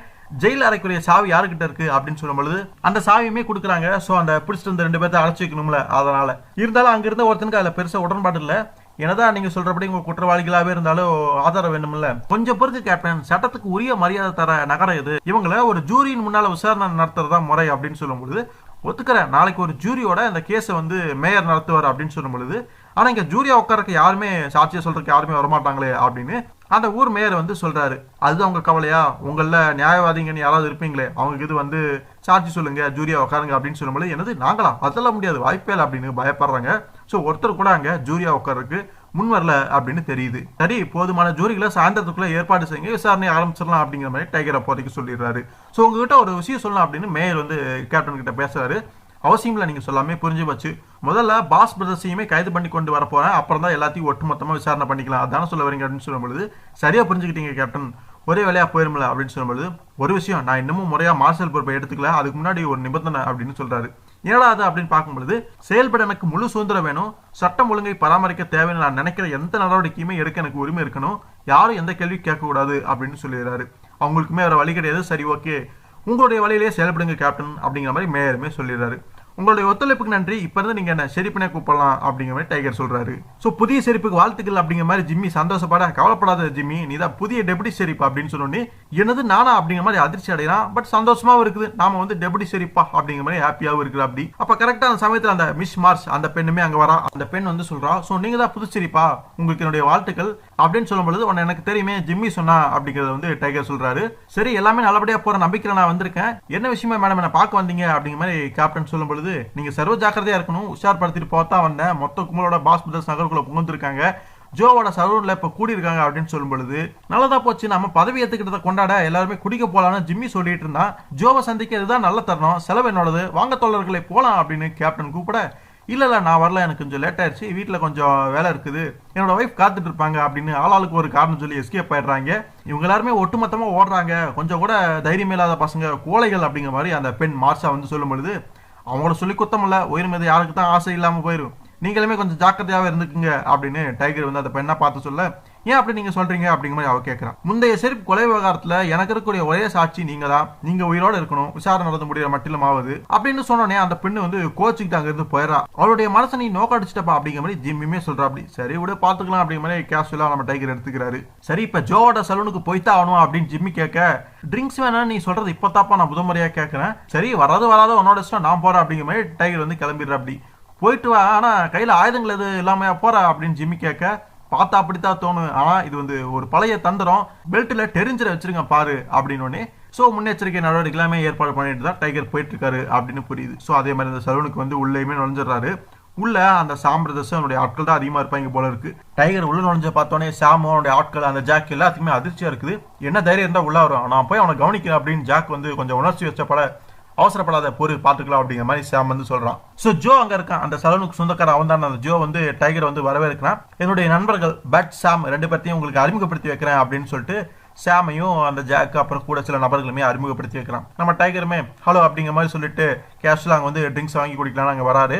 ஹலோ ஷெரீப், ராணுவத்திலிருந்து வந்திருக்கீங்க போல இருக்கு, எனக்கு ராணுவத்துல பெரிய ஆளுங்கள் எல்லாம் தெரியும், உள்நாட்டு போறப்ப யூனியன் பாய்ஸுக்கு நிறைய குதிரைகளை சப்ளை பண்ணியிருக்கேன் அப்படிங்கிற மாதிரி ரொம்ப இயல்பா நடந்துக்கிற மாதிரி அந்த சாம் வந்து பேச, உலகம் சுருங்கிக்கிட்டே வருதுன்னு சொல்றது சரியா தான் இருக்குது, நம்ம ரெண்டு பேருக்கும் பொதுவான நண்பர்கள் ரெண்டு பேரும் நேற்று நைட்டு என்ன கொலை பார்த்தாங்க, பாவம் இப்ப அவங்க கம்பி எண்ணிட்டு இருக்காங்க அப்படின்னு சொல்லும் பொழுது அந்த ஜோ வந்து ஒரு மாதிரி சிரிக்கிறான். நல்லா வேடிக்கையா பேசுறீங்க சரி, உங்களுக்கு என்ன கொண்டு வர சொல்லுங்க அப்படின்னு கேட்கும் பொழுது, உன்னிஷ்டம் ஜோ, விஷம் அல்லது சைனட் இப்படி ஏதாவது அப்படின்னு நம்ம டைகர் வேடிக்கையா பேச, நம்ம ஜாக்குமே கொஞ்சம் வேடிக்கையா பேசுறான். எப்படி வேடிக்கையா பேசுறான் பாத்தீங்களா அந்த ஜோ அப்படின்னு ஜாக் சொல்ல, உடனே கொஞ்சம் மூஞ்சி மாறுது சாமுக்கு. கேப்டன், உங்களுக்கு கொஞ்சம் புத்திமதி சொல்ல பிரியப்படுறேன், இங்க நாங்க ஜோக்க ரசிக்கிற நிலைமையில அப்படின்னு சொல்லும் பொழுது, சரி அப்போ நேரடியா விஷயத்துக்கே வரேன், எனக்கு முன்னாடி இருந்த ஷெரீப் நீங்களும் உங்க கும்பலும் ஆயுதங்களோட நகருக்குள்ள நுழையக்கூடாதுன்னு உத்தரவு போட்டிருந்தாரு இல்லையா, இதை சொன்னோடனே அங்கிருந்து நபருக்கு அதிர்ச்சியா இருக்குது. அந்த பார்மன் அவனுமே சொல்றான், உங்களோட நட்புறவோட சேர்ந்து குடிக்கலான்னு வந்திருக்கோம், நீங்க இந்த ரீதியில பேசினா முறையிலேயே ஷெரீப் அப்படின்னு சொல்லும் பொழுது, நட்புறவு தானே வச்சுக்குவோம் சாம், நீங்க சில்வர் கிக்கை விட்டு உங்களுடைய ஆட்களோட வெளியே போங்க, இந்த பக்கமே தலை காட்டக்கூடாது அப்படின்னு சொல்லும் பொழுது, அங்க மேஜையில ட்ரிங்க்ஸ் குடிச்சிட்டு உட்காந்துருப்பாங்கல்ல, அவங்களுக்கு எல்லாமே சுத்தமா பிடிக்கல அந்த ஒரு விஷயம். சரியான முட்டாளா இருப்பான் போல இருக்கு, கையில ஆயுதமே எதுவுமே இல்லாம முதுகு காட்டி நின்றுட்டு இருக்கானே அப்படின்னு அங்க இருந்த ஒரு நபர் வந்து துப்பாக்கி எடுத்து நம்ம டைகரை சுடணும்னு நினைக்கக்கூடிய சமயத்துல உடனே டைகர் வேகமா திரும்பி அவர் மறைச்சு வச்சிருந்த அந்த டெரிஞ்சரை எடுத்து சுடுறாரு. சுட நினைச்சவனுடைய கையில வந்து சுட்டுறாரு, அவனுடைய துப்பாக்கி கீழே விழுந்துருது, கை வந்து காயம் பட்டுருது. ஸோ ரொம்ப வேகமா டைகர் வந்து இந்த மாதிரி துப்பாக்கி உருவி சுடுறதை பார்த்தோன்னா எல்லாருமே அதிர்ச்சி அடைஞ்சிடுறாங்க. அவங்களுக்குமே ஆச்சரியமா இருக்குது, இவங்ககிட்ட துப்பாக்கி இல்லைன்னு பார்த்தா திடீர்னு இந்த டெரிஞ்சர் எங்க இருந்து அடுத்தான் அப்படிங்கிற மாதிரி ஆச்சரியப்படுறாங்க. ஸோ அப்புறம் தான் தெரியுது டைகர் எப்படி சுதாரிச்சு திரும்பினாரு அப்படின்னு. முன்னாடி வந்து கண்ணாடி இருக்குது, ஸோ அதை பார்த்து தான் பின்னாடி ஒருத்தர் செயல்படுறான் அப்படின்னு நம்ம டைகர் திரும்பி சுட்டிருக்காரு. ஏன்னதான் பார்க்க சாதாரணமா பேசிட்டு நார்மலா இருந்த மாதிரி இருந்தாலும் ரொம்பவே எச்சரிக்கையா இருந்திருக்காரு அப்படிங்கிறது புரியுது. டைகருமே சொல்றாரு, இந்த ஓனாய் மந்தைக்கு மத்தியில முதுகு காட்டி இப்படி உட்கார்ந்துருக்கேன், நான் என்ன முட்டாளா, உன்னை ஆரம்பத்துல இந்த கண்ணாடியில கவனிச்சுட்டு தான் இருந்தேன், துப்பாக்கி கீழே போடு, திருட்டுத்தனமா எதையுமே செய்ய நினைக்காத, உனக்கு சேர்த்து தாண்டா சொல்ற அப்படின்னு பின்னாடி பார்மேன் இருப்பான்ல அவங்ககிட்டயுமே சொல்ற அப்படி.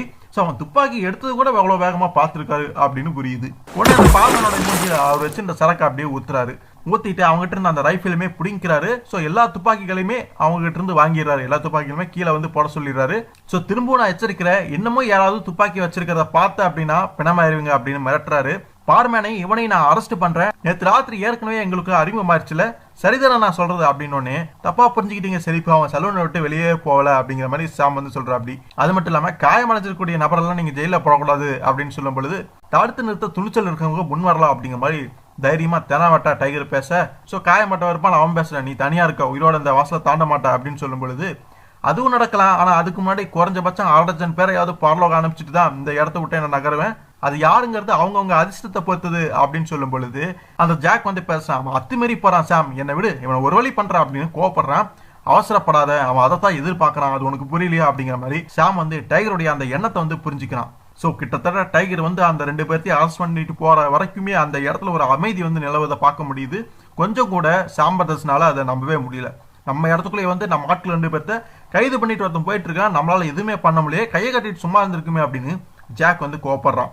புலம்பாத, சீக்கிரமா நம்ம ஏதாவது பண்ணலாம், அவங்க வெளியில கொண்டு வரலாம் அப்படின்னு சாமுமே கொஞ்சம் ஆறுதலா சொல்றான். ஸோ அந்த 2 பேர்த்தையுமே அரெஸ்ட் பண்ணிட்டு நம்ம டைகர் கூட்டிட்டு போறக்கூடிய அந்த கண்கொள்ளா காட்சியை மக்கள் பார்த்து உண்மையுமே ஆச்சரியப்படுறாங்க. அவனோட சாம்பாஸுடைய ஆட்கள் அதுவும் அவனோட கண்ணெதிரே கைது பண்ணி தள்ளிட்டு போற மாசல இப்பத்தான் பாக்குற அப்படின்னு இன்னொருத்தர் சொல்ல, இவன் தாப்பா ஹீரோ, ஜோவோட இடத்துல இப்படி ஒரு சாகசம் நடத்திட்டு உசிரோட வெளியே போறது நிஜமாலுமே நம்ப முடியாத சங்கதி தான் அப்படின்னு இன்னொரு நபர் சொல்ல, சும்மா சொல்லக்கூடாது, நிஜமாவே அஞ்சான் தான் அப்படின்னு மக்கள் அவங்களுக்குள்ள பேசிக்கிறதையுமே பார்க்க முடியுது. இது மூலமா சில்வர் கிரிக்கு சீக்கிரமே ஒரு விடிவு காலம் பிறக்க போகுது அப்படிங்கிற மாதிரி நினைக்க ஆரம்பிக்கிறாங்க. ஓரளவுக்கு அந்த ஊர் மக்களுக்கு நம்பிக்கையுமே வரதை பார்க்க முடியுது. ஸோ சரிப்பா, அந்த 2 பேர்த்தையும் துப்பாக்கி முனையில் அப்படி கூட்டிட்டு போயிட்டு இருக்கும் பொழுது திடீர்னு அந்த பெண் மார்ஷா இருப்பால் அவன் வந்து அங்கே வர, உங்களுக்கு ஏதாவது உதவி வேணும்னா கேளுங்க சிரிப்பு, நான் பண்ண தயார் அப்படின்னு சொல்லும் பொழுது நீயா அப்படிங்கிற மாதிரி டைகர் வந்து ஆச்சரியப்படுறாரு, சிரிக்கிறாரு. நீ எப்படி எனக்கு உதவி பண்ண போற, இந்த கொடையை வச்சா அப்படிங்கிற மாதிரி கேலியா பேசுறாரு. புரியாம பேசாதீங்க கேப்டன், நீங்களும் ஜிம்மி தனியா சாதிக்க முடியாது, இந்த பகுதிக்கு நாங்க வந்தப்பே என்னுடைய அப்பா எனக்கு துப்பாக்கியை எப்படி பயன்படுத்துறதுன்னு சொல்லி கொடுத்துருக்காரு அப்படின்லாம் சொல்லும் பொழுது டைகருமே சீக்கிரம் அப்படி அந்த கைதிகள் 2 பேருமே சிரிக்கிறாங்க. சரி போது வாயை மூடிக்கிட்டு அப்படின்னு சொல்லிட்டு அந்த கைதி எச்சரிக்க, அந்த பெண்ணுமே சொல்லலாம், நீங்க ஒரு பழமைவாதி, ஒரு பெண்ணால என்ன சாதிக்க முடியும்னு நினைக்கிறீங்க, தப்பு பண்றீங்க கேப்டன், அவ்வளவுதான் நான் சொல்லுவேன் அப்படிங்கிற மாதிரி அப்போதைக்கு ஒரு மாதிரி கோச்சுக்கிட்டு அந்த பெண் போயிடுறான். அப்புறம் அந்த 2 கைதிலையும் கூட்டிட்டு வந்து ஜெயிலையுமே அடைச்சிடுறாங்க. ஜிம்மி வந்து சொல்றான், போற பக்க பார்த்தா ஜெயில் அறையில சீக்கிரமே இட நெருக்கடி ஏற்படும் போல இருக்குது, பாஸ் பிரதர்ஸ் ஆளுங்க சும்மா இருக்க மாட்டாங்களே, அடுத்து எந்த நடவடிக்கையில வேணாலுமே அவங்க இறங்குவாங்க, அண்ணனுக்கு தான் வெளிச்சம் அப்படிங்கிற மாதிரி ஜிம்மி சொல்றான். அது போகட்டும், மிஸ் மார்ஸ் உங்ககிட்ட ஏதாவது பேசினாலா அப்படிங்கிற மாதிரி நம்ம டைகர் கேட்கிறாரு. அப்ப அங்க யாரோ கதவு தட்டுறாங்க, யாரு அப்படின்னு கேட்கறாங்க. நான் தான் சரி, இப்போ ஒரு நண்பன் வந்திருக்கேன் அப்படிங்கிற மாதிரி சொல்றான். இருந்தாலுமே டைகருக்கும் ஜிம்மிக்கும் நம்பிக்கையில எதுக்கு எச்சரிக்கையாவே இருப்புமே அப்படின்னு துப்பாக்கியை பிடிச்சிக்கிட்டே அந்த கதவை வந்து திறக்கிறதுக்கு ரெடியா இருக்கிறாங்க. ஸோ அதே மாதிரி கதவையுமே திறக்கிறாங்க. யாரோ ஒரு சின்ன பையன் இருக்கேன், அவன் தான் உள்ள வரான். ஸோ அவனுமே சொல்றான், நண்பர்கள் எப்படித்தான் வர இருப்பீங்களா, நல்லா வலிமையா இருக்குது சரி அப்படிங்கிற மாதிரி சொல்ல, உள்ளவா துப்பாக்கியில கை வச்சு அப்படின்னா உன்னோட கதை முடிஞ்சிடும் அப்படின்னு டைகரை எச்சரிச்சுக்கிட்டே அப்படியே கூட்டிட்டு வராரு. சரி யார் நீ பாட்டுக்குள்ள நுழைஞ்சிருக்கு அப்படின்னு சொல்லும் பொழுது, என்னோட பேர் வந்து டஸ்டி, ஒத்தாசிக்கு ஆள் தேடுறீங்கன்னு கேள்விப்பட்டேன், நான் ஜோவோட கொஞ்ச நாள் வேலை பார்த்தேன், உங்க வழிமுறை எனக்கு ரொம்ப பிடிச்சிருக்குது அப்படின்னு சொல்ல டைகருக்கு வந்து இனிமே சிரிப்பு தான் வருது. கேலியா பேசுறாரு. கேட்டியா ஜெம்மி, இந்த பால்குடி மறக்காத பசங்களும் பெண்களும் தான் நம்ம உதவிக்கு வரேன்னு முன் வராங்க. சரிப்பா இந்தாப்பா தம்பி, உங்ககிட்ட வெட்டியா பேசிட்டு இருக்க, எனக்கு இப்ப நேரம் இல்ல, நீ நடை கட்டுறியா அப்படின்னு டைகர் சொல்ல, அந்த டஸ்டி வந்து தான் வச்சிருக்கிற துப்பாக்கியை பத்தி சொல்றான். இது என்னுடைய அப்பாவுடைய துப்பாக்கிகள், ஆனா என்னுடைய அப்பாவை யாரோ முதுகுல சுட்டு கொண்டுட்டாங்க, இப்ப இது என்கிட்ட இருக்குது, ஆனா கண்டிப்பா எங்க அப்பாவை சுட்டது யாரு அப்படின்னு தெரியலனாலுமே கண்டிப்பா அந்த பாஸ் பிரதர்ஸா தான் இருக்கும், அவங்களுடைய வேலையா தான் இருக்கும், கூட இருக்கக்கூடிய ஆளையே முதுகுல சுடுறது அவங்களுக்கு கைவந்த கலை, நான் ஏன் இங்க வந்திருக்கேன்னு உங்களுக்கு இப்ப புரியுதா அப்படின்னு சொல்லும் பொழுது டைகர் அதெல்லாமே கேட்கல. சரி உங்க அப்பா தான் இறந்துட்டாரு, நீயாவது உயிரோடு இருக்க வேணாமா, ஒழுங்கு இருந்து போயிரு அப்படின்னு சொல்லும் பொழுது ஜிம்மியுமே பேசுறான், அது ஒண்ணு விளையாட்டு சமாச்சாரம் இல்லப்பா, துப்பாக்கி மின்னல் வேகத்துல உருவணும், நெத்தி அடியா குறி வைக்கணும், தப்பாம சுடணும், அப்படிப்பட்ட சாகச வீரர்கள் தான் இப்போதைக்கு எங்களுக்கு தேவை அப்படின்னு சொன்னோடனே உடனே அந்த டஸ்டி வந்து துப்பாக்கி எடுத்து அங்க சுடுறான். ஜிம்மி வாயில புகைச்சிட்டு இருந்த சுருட்டு வந்து பாத்தீங்கன்னா பொசுங்கி போயிருக்கிறத பார்க்க முடியுது. நம்ம டைகர் அதிர்ச்சி அடைஞ்சிட்டா, அப்படி பாவி பயில நான் உன்னை சுட்டு தலவைக்க இருந்தேன், என்ன விபரீத விளையாட்டுது அப்படின்னு சொல்றப்ப, சுடுறதுல எனக்குள்ள திறமையை வாய் வார்த்தையா சொன்னா உங்களுக்கு புரியாதுன்னு எனக்கு தெரிஞ்சது, அதனால செஞ்சு காமிச்சா அப்படின்னு சொல்லும்பொழுது, சரி சரி சாகசக்காரனா தான் இருக்கிற, சரி உன்னை இப்போதைக்கு வேலைக்கு வச்சுக்கிறோம் அப்படிங்கிற மாதிரி டைகருமே ஒத்துக்கிறாரு. பெருசா நானும் எதுவும் எதிர்பார்க்க முடியாதுல அப்படின்னு டைகருமே புரிஞ்சுக்கிறாரு. அதுக்கப்புறம் அந்த டஸ்டி கிட்ட சத்திய பிரமாணமுமே வாங்கிடுறாங்க. சோ அன்னைக்கு இருந்து அவனுமே ஒரு டெபுடி சரிப்பா அங்க வேலை பார்க்க போறான். சோ நைட் ஒரு மாதிரி தூங்கிறாங்க. டஸ்டியுமே அப்போதைக்கு நைட் அங்கதான் தங்குறான். சோ காலையில எந்திரிச்சோடனே நம்ம டைகர் வந்து ஒரு வேலையை வந்து கொடுக்குறாரு. சோ பாஸ் பிரதர்ஸ் இன்னைக்கு ஏதாச்சும் செய்யாம இருக்க மாட்டானுங்க. நேத்து நடந்ததா அவ்வளவு லேஸ்ல மறக்கவும் மாட்டானுங்க. நீங்க 2 பேருமே நகரோட எல்லையில ஆளுக்கு ஒரு திசையில கண்காணிப்புல போய் நில்லுங்க.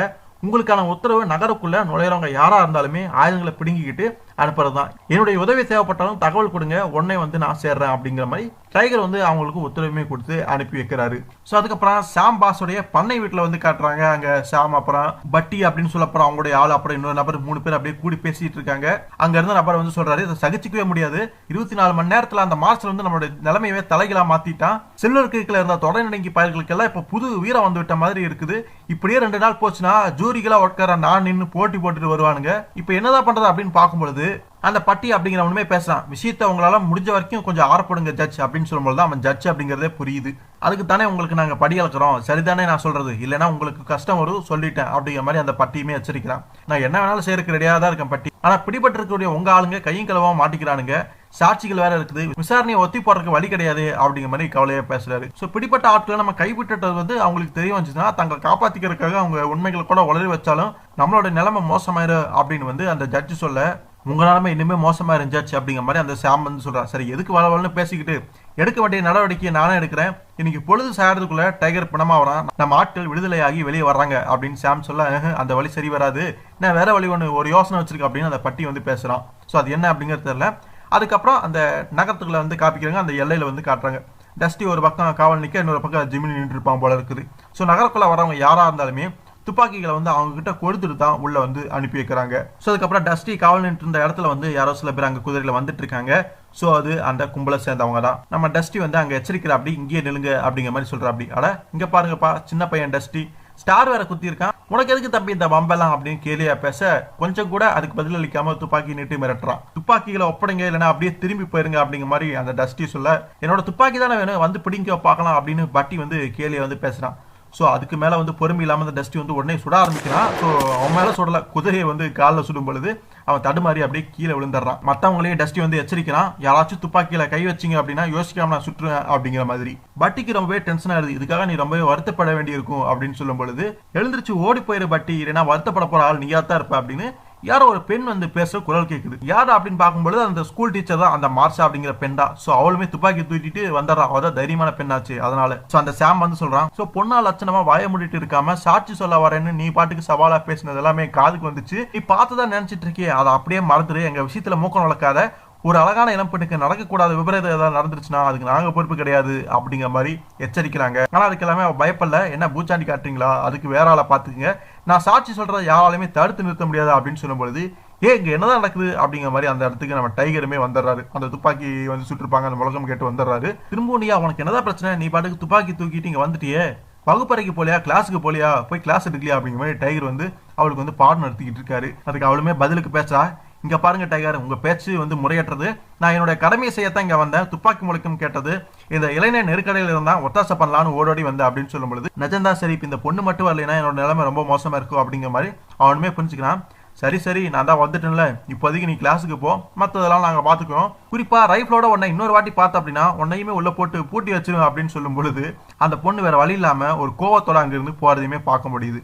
சரி தம்பிகளா, நான் அரசு செய்ய தேடிட்டு இருந்த நபரை இப்பவே என்கிட்ட ஒப்படைச்சிட்டீங்கன்னா நல்லா இருக்கும் அப்படின்னு சொல்லும் பொழுது, சரி அது யாரு அப்படின்னு கும்பலை சேர்ந்த ஒருத்தன் கேட்க, முந்தைய சரி இப்ப முதுகுல சுட்டு கொண்ட அதோ அந்த பன்னடை பெற்றோதான் எனக்கு வேணும், என்னை யாரும் தடுக்க முயற்சிக்காதீங்க அப்படிங்கிற மாதிரி டைகர் எச்சரிக்கிறாரு. உனக்கு என்ன தினாவட்டு இருந்தா மறுபடியும் சில்வர் கிக்குள்ள நுழைய துணிஞ்சிருப்ப, உன் துப்பாக்கி பட்ட கழட்டி போட்டு கைகளை உயர்த்து சீக்கிரம் அப்படின்னு சொல்லும் பொழுது சாமன் அங்க பேசுறான், கொஞ்சம் பொறுங்க சரி, பெற்றோ என்னோட ஆளு, அவனை நீங்க எந்த ரீதியில நடத்துறது கொஞ்சம் கூட என்னால ஏத்துக்கவே முடியாது, அவனுக்கு எதிராக ஏதாவது சாட்சி இருக்கா அப்படின்னு சொல்லும் பொழுது, சாட்சி சொல்ல ரெடியா ஒரு ஆள் இருக்குது, மத்தவங்க இருக்கட்டும், நானும் ஜிம்மியும் தான் நேரடியாவே பார்த்தோமே, இவனும் இவனுடைய கூட்டாளியுமா சேர்ந்து நாங்க இங்க வரதுக்கு முன்னாடியே எங்களை வந்து நைட்டு வந்து தீர்த்து கட்ட முயற்சி பண்ணாங்க அப்படின்னு சொல்லும் பொழுது, இதென்ன அநியாயம் சரிப்பா, அன்னைக்கு நாள் முழுவதும் பெற்றோர் எங்க கூட தான் இருந்தா அப்படின்னு சொல்லும் பொழுது, வெட்டி பேச்சு வேண்டாம் சாம், என்னோட கடமையை செய்ய விடாம குறுக்கிட்டதுக்கு உன்னையுமே அரெஸ்ட் பண்ண வேண்டியிருக்கு, ஜாக்கிரதையா இருந்துக்க. இறங்கி இங்க வா பெட்ரோ. டஸ்டி அவன் கையில விலங்க போட்டு, இதுக்கு மேல இவங்க இந்த நகரக்குள்ள வர விரும்புனா நம்ம போட்டிருக்கக்கூடிய அவசர சட்டத்தை மறந்துடாது, துப்பாக்கியோட உள்ள யாருமே வரக்கூடாது அப்படின்னு சொல்லிடுறாரு. அந்த சமயத்திலேயே அந்த சாம் பிரதர்ஸால எதுவுமே பண்ண முடியல. சோ நம்ம டைகர் வந்து அந்த பெட்ரோவை அரெஸ்ட் பண்ண அப்போதைக்கு எதுவும் பண்ண முடியாத நிலைமையில தான் அந்த சாம் வந்து இருக்கான். சுத்தமா அந்த பட்டிக்கும் பிடிக்கல. சோ அவனை வந்து அரெஸ்ட் பண்ணிட்டு போறாங்க, நீ பாட்டுக்கு பார்த்துட்டு சும்மா இருக்கிய சாம் அப்படிங்கிற மாதிரி சொல்ல, அவசரப்படாத, எல்லாம் பார்த்துக்கலாம் அப்படிங்கிற மாதிரி சாம் சொல்ல, அந்த பெட்ரோ வந்து பேசுறான், மிஸ்டர் சாம் எனக்கு பொறுமை போறாது, உனக்கு 48 மணி நேரம் அவகாசம் தர்றேன், என்னை விடுவச்சு வெளியே கொண்டு வந்துரு, அப்படி இல்லைன்னா நடக்கிறத வேற அப்படிங்கிற மாதிரி சாம் கட்டி அந்த பெட்ரோ வந்து பேசுறான், எச்சரிக்கிறான். ஏன்னா அது வம்பா போச்சுங்கிற மாதிரி அவனுமே நினைக்கிறான். அமைதியா இரு பெட்ரோ, இன்னும் 2 நாள் நீ சுதந்திர பறவை இருக்கப்பட பாரு அப்படின்னு சொல்லும்போது டைகர் பேசுற, அப்படி உன்னோட உயிர் கூட்ட விட்டு வெளியேறி சுதந்திரமா பரலோகம் போய் சேர போகுதுன்னு நான் நினைக்கிறேன். ஆமா 48 மணி நேரத்துக்குள்ள நீ கயிற்றுல தொங்குறியா இல்லையான்னு மட்டும் பாரு அப்படின்னு சொல்லிட்டு அவனை கூட்டிட்டுமே போயிடுறாரு. அதுக்கப்புறம் அவங்களுமே வழி இல்லாம துப்பாக்கி எல்லாமே கொடுத்துட்டு ஜட்ஜை போய் பாக்குறதா சொல்லிட்டு அவங்க எல்லாருமே போயிடுறாங்க. ஜட்ஜுக்குமே நிலைமை மோசமா தான் இருக்குது, நெருக்கடி உருவாகி வருது. சாம் கவுன்சில மெம்பர் ஒருத்தர் மாற்றி ஒருத்தர் வந்து சீக்கிரமா ஜூரிக்கு ஏற்பாடு பண்ண சொல்லி வற்புறுத்திட்டே போறாங்க. அவங்களே கூட ஜூரியா இருக்க சம்மதம்னு சொல்றாங்க. அதனால என்ன பண்ணலாம் ஏது பண்ணலான்னு அவங்க வந்து பேசிட்டு இருக்காங்க. இனிமேல் வாய்ப்பேச்சு சரி வராது, நம்ம வந்து செயல இறங்கினாதான் நம்ம யாருன்னு தெரியும் அப்படிங்கிற மாதிரி அங்க எல்லாம் பேசிக்கிறாங்க. ஸோ ஜெயில தகர்த்து நம்ம ஆட்களை விடுவிப்போமா அப்படிங்கிற மாதிரி பேசுறாங்க. ஆனா ஜெயில் அறை ரொம்ப உறுதியானது, பலத்த பாதுகாப்புமே இருக்கும், நமக்கு இருக்கிற ஒரே வழி அதிரடி தாக்குதல் தான். ஆனா அதுவுமே கஷ்டமான ஒரு விஷயம் தான். பகல்ல வந்து 2 பேர் ஊர் எல்லையில நிறுத்தி வச்சிருக்கான் டைகர், இரவுல அவங்க கூட சேர்ந்து அவனும் ஷெரீப் ஆபீஸ்லயே கண்காணிப்புல இருந்தான் அப்படின்லாம் பேசும்போது அந்த ஜட்ஜ் வந்து சொல்றாரு, ஃபர்ஸ்ட் அந்த ஸ்கூல் மிஸ்ஸோட வாயை முன்னு, அவளால வர வர ஆபத்து கூடிக்கிட்டே போகுது அப்படிங்கிறப்ப நம்மளால ஒரு நேரத்தில் ஒரு காரியத்தை மட்டும் தான் பண்ண முடியும், அதில் மட்டும் தான் கவனம் செலுத்தணும் அப்படிங்கிறப்ப ஸோ அதுக்கு அவசியம் இல்லை, ஒட்டுமொத்தமாகவே நாம வந்து சாதிச்சிடலாம். எதிரணியோடைய ஒரு பலவீனமான பாயிண்ட் அந்த குடிகார ஜிம்மி தான். அவனை எப்படியாவது நம்ம நகரக்குள்ளேயே மடக்கிட்டோம் அப்படின்னா நம்ம வேலை ரொம்பவே சுலபமாயிரும். நாளைக்கு ஜோ அந்த வேலையை வந்து பார்க்கட்டும், அப்புறம் பட்டப்பகல்ல நம்ம எல்லாருமே நகரை விட்டு வெளியேறுவோம், என்னுடைய திட்டம் இதுதான், சொல்றதை கேளுங்க அப்படின்னு திட்டத்தை வந்து சொல்ல ஆரம்பிக்கிறான். ஸோ அது என்ன திட்டம் அப்படிங்கிறதுல தெளிவா தெரியல, பட் ஒரு பெரிய திட்டத்தை வந்து பாஸ் பிரதர்ஸ் போட்டிருக்காங்க அப்படிங்கிறது மட்டும் புரியுது. ஸோ அதுக்கப்புறம் அந்த சாமனுடைய ஆட்களுமே அப்போதைக்கு அந்த நகரத்தை விட்டு வெளியேறதுமே பார்க்க முடியுது. டைகருமே அதை வந்து கவனிக்கிறாரு. எப்படியோ இப்போதைக்கு இந்த கும்பல் வந்து வெளியே வந்து போயிட்டாங்க போல இருக்கு, பயந்துட்டாங்க போல இருக்கு அப்படிங்கிற மாதிரி நினைக்கிறாரு. ஸோ அவங்க போறது ஒரு வகையில் நமக்கும் நல்லதா அப்படிங்கிற மாதிரி அப்போதைக்கு ஷெரீப் அப்புறம் ஜிம்மி அந்த டஸ்டி எல்லாருமே நினைக்கிறாங்க. ஆனால் அவங்களுடைய திட்டம் தெரியாதனால கொஞ்சம் அசால்ட்டா இருக்கிறாங்க. அதுக்கப்புறம் எப்பவும் போல ஜிம்மி வந்து அன்னைக்கு வந்து காவல் பணியில வந்து இருக்கிற ஜோடைய சலூன் முன்னாடி கடைக்கு முன்னாடி ஒரு சின்ன பையனை வந்து காட்டுறாங்க. கடைக்குள்ள இருந்து ஜோ வந்து கூப்பிடுறான் அந்த சின்ன பையனை, ஒரு நிமிஷம் இங்க வா அப்படின்னு கூப்பிடும் பொழுது, காசு தர இந்த பார்சலை கொண்டு போய் நீ கொடுத்தீனா அப்படின்னு சொல்லும் பொழுது, யாருக்கிட்ட கொடுக்கணும் சார் கொடுங்க அப்படிங்கிற அந்த பையனுமே சொல்றான். ஸோ அதுக்கடையில் நம்ம டைகருக்கு மேயர் அப்புறம் மக்கள் எல்லாமே பாராட்டிட்டு இருக்காங்க, ரொம்ப சாமர்த்தியமே அடுத்தடுத்த காரியங்களை அவர் வந்து செஞ்சுட்டு இருந்தார்ல அதனால. ஆனா மேலுமே விரும்பத்தக்க மாற்றங்கள் வேணும் அப்படின்னா அது எல்லாமே உங்க கையில தான் இருக்கு, நீங்க தான் உதவி பண்ண அப்படின்னு சொல்லும் பொழுது, கண்டிப்பா எங்களால ஆனது நாங்க முயற்சி பண்றோம், அதுக்காக துப்பாக்கி எல்லாமே தூக்கிட்டு வர சொல்லாதீங்க, எங்களுக்கு அதெல்லாம் ஒத்து வராத வேலை, பட் எதுனாலுமே நாங்க வந்து முயற்சி பண்றோம், குறிப்பா ஜட்ஜை வந்து நெருக்கடி பண்ணிக்கிட்டே இருக்கோம், சீக்கிரமா ஏதாவது ஏற்பாடு பண்ணுங்க அப்படின்னு சொல்லும் பொழுது ஒரு பிரச்சனை இருக்குது. இந்த ஜெயில இருக்கக்கூடிய ஆட்கள் எல்லாருமே ஒரு கைக்கூலிங்க தான், பாஸ் பிரதர்ஸ் வெளியில சுதந்திரமா தெரியற வரைக்கும் நமக்கு ஆபத்து இருந்துகிட்டே இருக்கும் அப்படிங்கிற மாதிரி மேயர் சொல்ல, சுருக்கு கயிறு கண்ணு முன்னாடி தொங்குறத பார்த்தோன்னே பயலுக்கு வலிக்கு வந்துருவானுங்க, அதுல சந்தேகமே வேணாம். அப்போ பாஸ் பிரதர்ஸ் கம்பி என்ன வைக்க நமக்கு தேவையான தகவல்கள் வெளிவந்தே தீரும் அப்படிங்கிற மாதிரி கேப்டன் வந்து நம்புறாரு. அப்படி நீங்க நம்பினா சரி, நாங்களுமே எக்காரணத்தை கொண்டுமே பின்வாங்க மாட்டோம், நாங்களுமே உங்களுக்கு உதவியா இருக்கோம் அப்படின்னு மேயருமே உறுதியளிக்க, போறதுக்கு முன்னாடி நீங்க வந்து மிஸ் மார்ஸை வந்து சந்திச்சு பேசிட்டு போங்க, அவளுடைய பாதுகாப்பு பற்றி எனக்கு கவலையா இருக்கு, என்னுடைய முக்கிய சாட்சி அவ தான், வழியில போறவங்க விளக்கு வாங்குறதுல கெட்டிக்காரியா இருக்கிறா அப்படின்னு சொல்லும்பொழுது, ஓகே மார்ஷல் நான் வந்து எச்சரிச்சுட்டு அவகிட்ட சொல்லிட்டு போயிடுறேன் அப்படிங்கிற மாதிரி மேயருமே போறாரு. அப்படி போகும்பொழுது மனசுல நினைச்சுக்கிட்டே போறாரு, சரி பியா நேரா போய் அவகிட்ட இந்த விஷயத்த சொல்லக்கூடாது, சமூக விரோதிகளோட அழகான பொண்ணுங்க கிட்ட தான் அவருக்கு பயம் போல இருக்கு, ஆமா அப்படித்தான் இருக்குங்கிற மாதிரி வேடிக்கை நினைச்சிட்டு அவர் போறாரு. மேயர் வந்து அந்த ஸ்கூலுக்குமே வந்துடுறாரு. இன்னமும் கிளாஸ் நடந்துட்டு இருக்கு அப்படிங்கறத புரிஞ்சுக்கிறாரு. டோர் திறந்துட்டு உள்ள போறதுக்கு முன்னாடி ஒரு எச்சரிக்கை மாதிரி எழுதப்பட்டிருக்கு, உள்ள நுழைய முன்னாடி கதவை தட்டவும் அப்படிங்கிற மாதிரி. இவரு பாட்டுக்கு அது பெருசா கவனிக்காம கதவை திறக்க உடனே ஒரு தோட்டா அவர் அப்படியே தொப்பியை உரசிட்டு போகுது, தொப்பி அப்படியே மேல பறக்குது. ஓ மேயர் நீங்களா, அந்த அறிவிப்பை வந்து நீங்க பறிச்சுட்டு வந்திருக்கணும், கதவை நீங்க தட்டியிருக்க வேணாமா அப்படின்னு சொல்லும் பொழுது, உனக்கு என்ன பைத்தியமா, தோட்டா ஒரு அங்கல இறங்கி வந்திருந்தா நான் பரலோக போய் சேர்ந்திருப்பேன் அப்படின்னு சொல்ல, அது மட்டும் இல்லாம இந்த சின்ன பசங்க யாருமே ஏதாவது குண்டு பட்டுதான் என்ன வருது அப்படின்னு நம்ம மேயர் வந்து அதிர்ச்சி அடைகிறாரு. அதுக்கு வாய்ப்பே இல்லை, குறி வைப்பதில் நான் கெட்டிக்காரி, அதோட நாங்க பல தடவை ஒத்திகையுமே பார்த்தாச்சு, நான் சிக்னல் கொடுத்ததும் எல்லாருமே கீழே படுத்துக்குவாங்க, அப்புறம் தான் நான் சுடுவேன் அப்படின்னு சொல்லும் பொழுது, ஷெரீஃபனோட பாதுகாப்பு பத்தி ஏன் கவலைப்படுறாருன்னு இப்பதான் புரியுது அப்படிங்கிற மாதிரி மேயருமே சொல்லிட்டு போயிடுறாரு. அப்ப இந்த மிஸ் மார்க் சொல்றாங்க, இங்க யாருமே அதிரடியா உள்ள நுழைய முடியாது, நீங்க தான் இப்ப பாத்தீங்களே, அடுத்த தடவை வரும்போது கதவை திறந்துட்டு வாங்க, மறந்துடாதீங்க அப்படின்னு சொல்லும் பொழுது, அடுத்த தடவை வர்றப்ப எதுக்கு ஒரு அங்குல மேலேயே குறி வைப்பா சாமி அப்படிங்கிற மாதிரி அவரு அங்க இருந்து போயிடுறாரு. அதுக்கப்புறம் கொளுத்துற வெயில்ல அந்த காவல் பணி வந்து ஜிம்மி மேற்கொண்டு இருந்த சமயத்துல அந்த சின்ன பையன் ஜோ வந்து ஏதோ காசு தர இந்த வேலையை செய்யணும்னு சொல்லியிருப்பானே, அதே சின்ன பையன் தான். அங்க வந்து ஜிம்மி கிட்ட பேசுறான், என்னடா பண்ற அப்படின்னு பார்க்கும்பொழுது ஜிம்மிக்கு சரக்கு கொண்டு வந்திருக்கா 2 பாட்டில்ல. ஜிம்மிக்கு அது ரொம்ப பிடிச்சதாமா. மிஸ் மார்ஸ் வந்து ஸ்கூல் டீச்சர் வந்து இதை கொடுத்து அனுப்பிச்சாங்க அப்படின்னு பொய்ய வந்து சொல்றான். ஸோ அந்த மாதிரி தான் செய்ய சொல்லியிருக்கிற அந்த ஜோ அப்படிங்கிறது புரியுது. ஸோ சரக்கு பாட்டில் பார்த்தோன்னே ஜிம்மிக்கு ஸோ கவனம் வந்து வேற எங்கேயோ போயிடுது. அதை அப்படியே கொஞ்சமாக குடிச்சா போதுன்ட்டு மொத்தமாக பாட்டிலே காலி பண்ணிடுறான். அவனால் நிறுத்தவே முடியல. நம்ம போட்ட திட்டம் வெற்றி அடைஞ்சிச்சு அப்படிங்கிறத ஜோ வந்து பதுங்கி இருந்து பார்க்கவும் முடியுது.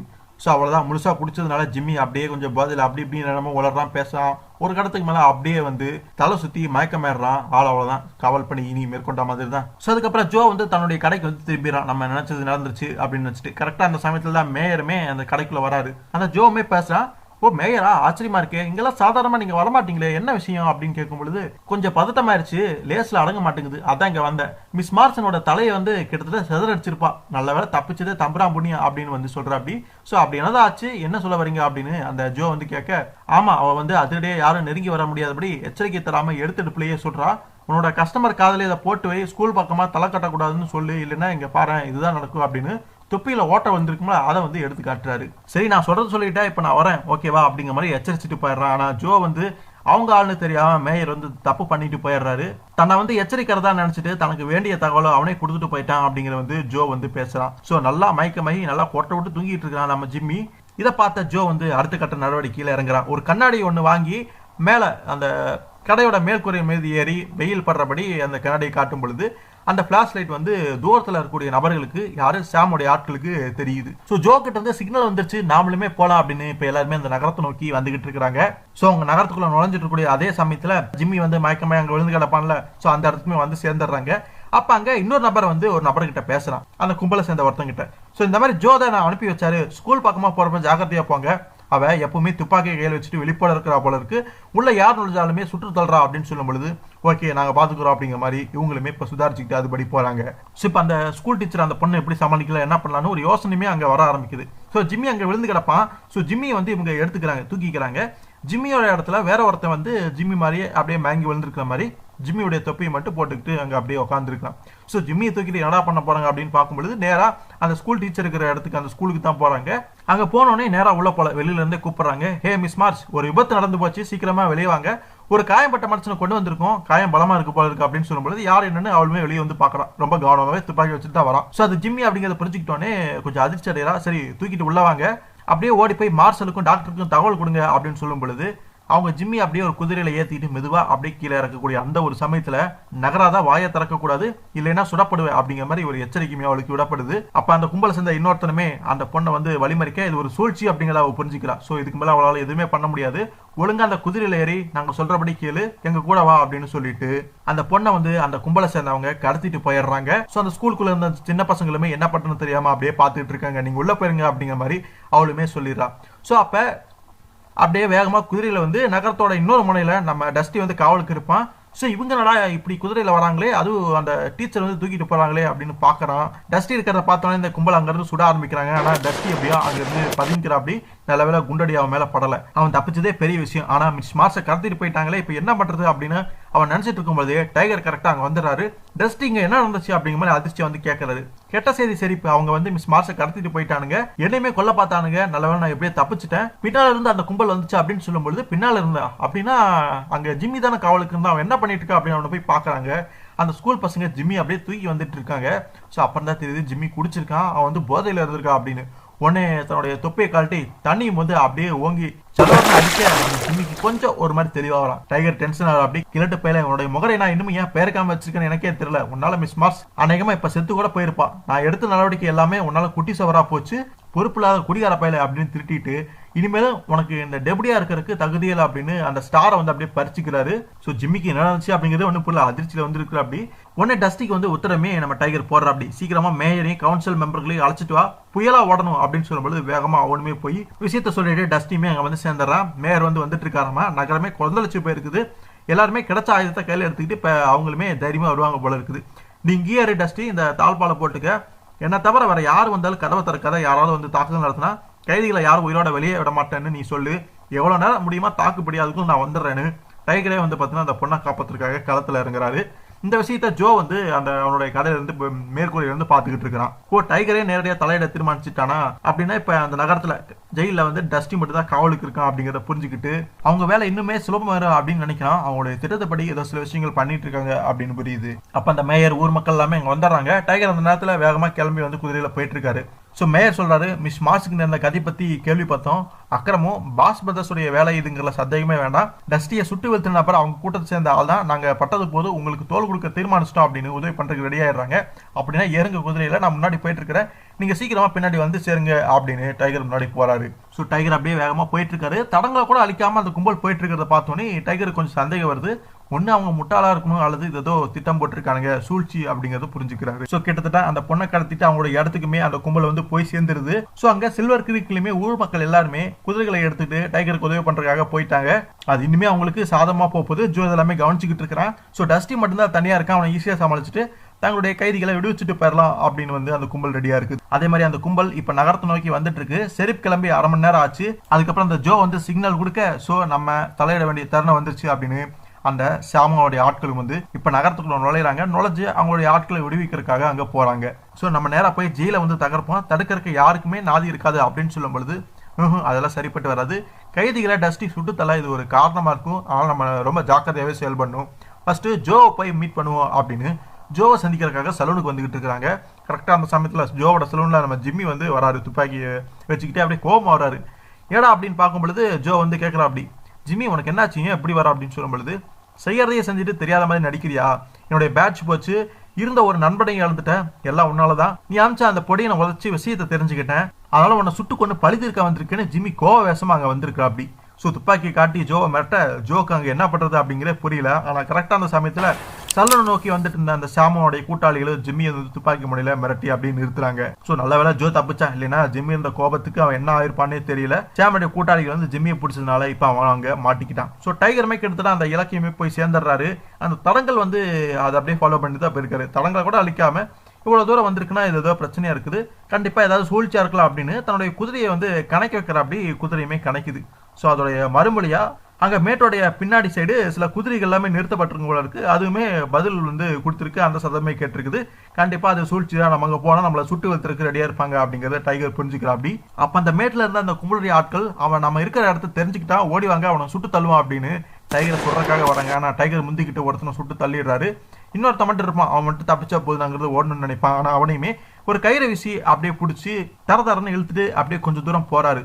அவனுமே பயந்து போயிடுறான். வேணா கருணை காட்டு சரி, என் உயிர் ரொம்ப முக்கியம் அப்படின்னு சொல்லும் பொழுது, சரி உனக்கு ஒரு வாய்ப்பு தரேன், ஒன்னு நீ உன்னுடைய தோழர்கள் ஸ்கூல் மிஸ்ஸை ஒளிச்சு வச்சிருக்கக்கூடிய இடத்துக்கு என்ன கூட்டிட்டு போற, இல்ல நான் இப்படியே குதிரையை திருப்பி சில்வர் கிரீக்கு விடுறேன், உன்னோட எலும்பு ஒண்ணு கூட மிஞ்சாது, உன்னோட உயிரா இல்ல மிஸ் மார்ஸுடைய உயிரா நீயே தீர்மானிச்சுக்க அப்படின்னு சொல்லும் பொழுது, ஓகே கேப்டன் நான் தோத்துட்டேன், அவளை எங்க ஒளிச்சு வச்சிருக்காங்க அப்படிங்கிற அந்த இடத்த காட்டுற அப்படின்னு டைகரை வந்து அவன் கூட்டிட்டு போறான்.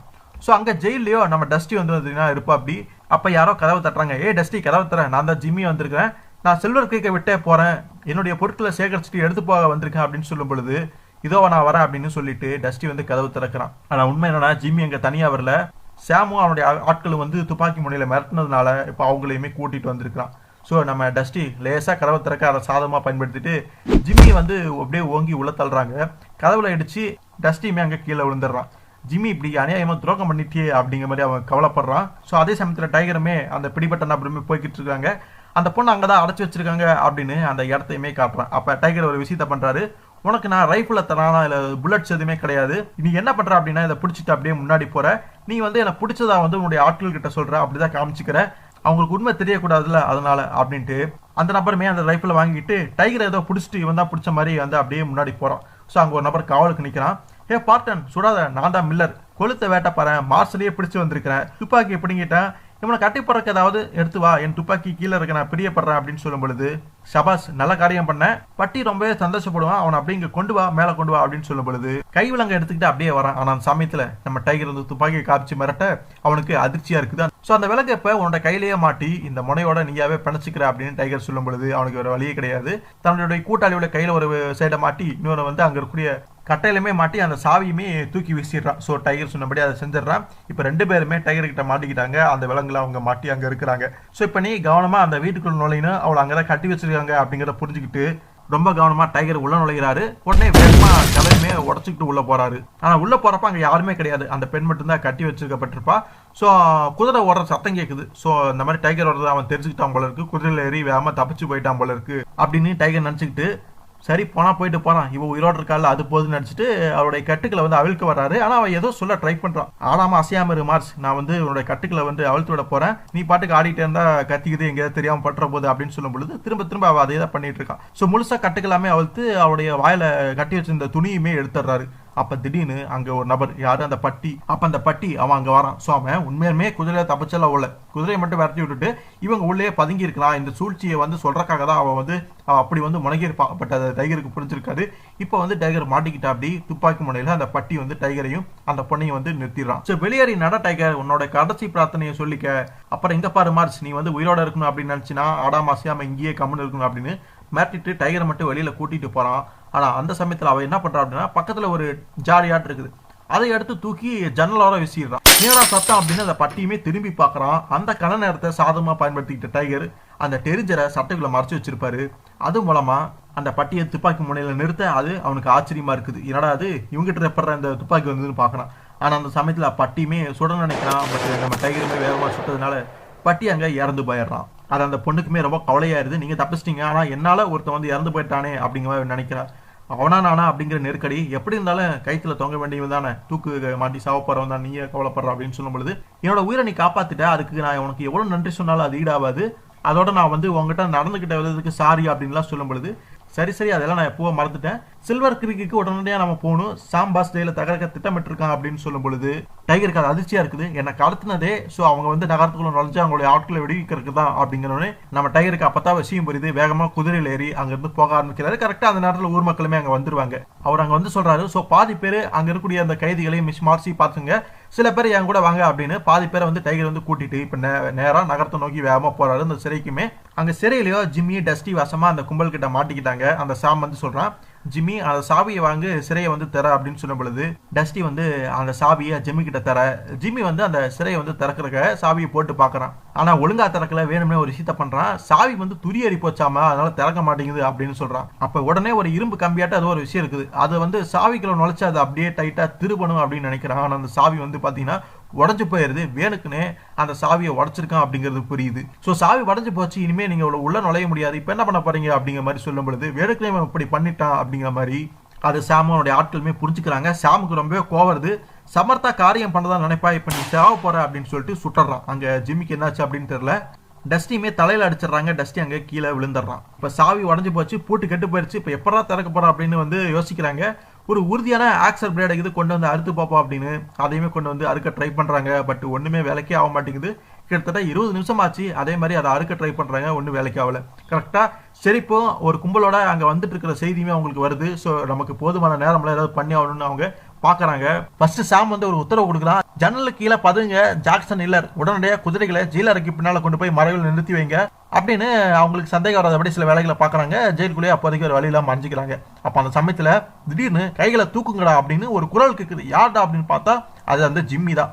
ஸோ ஜிம்மியை வந்து சாம் சுற்றுப்பானா, அவன் இன்னும் சாகாம தான் இருந்திருக்கிறான். ஸோ இது எப்பறம் சாத்தி அப்படின்னு பார்க்கும்போது தோட்டா வந்து நம்ம ஜிம்மி எதுவுமே பண்ணல. ஸோ பாக்கெட்டுக்குள்ள ஒரு வாட்ச் வந்து வச்சிருக்க, அப்படி குண்டு அந்த வாட்சில் பட்டதுனால ஜிம்மி வந்து தப்பிச்சுட்டா. அப்படி குண்டு நம்ம ஜிம்மியை தொலைக்கவே இல்லை. கரெக்டாக அந்த நேரத்தில் டைகர் ஊர் மக்களும் அங்கே வர டைகருக்கு ஒரே ஆச்சரியமா இருக்குது.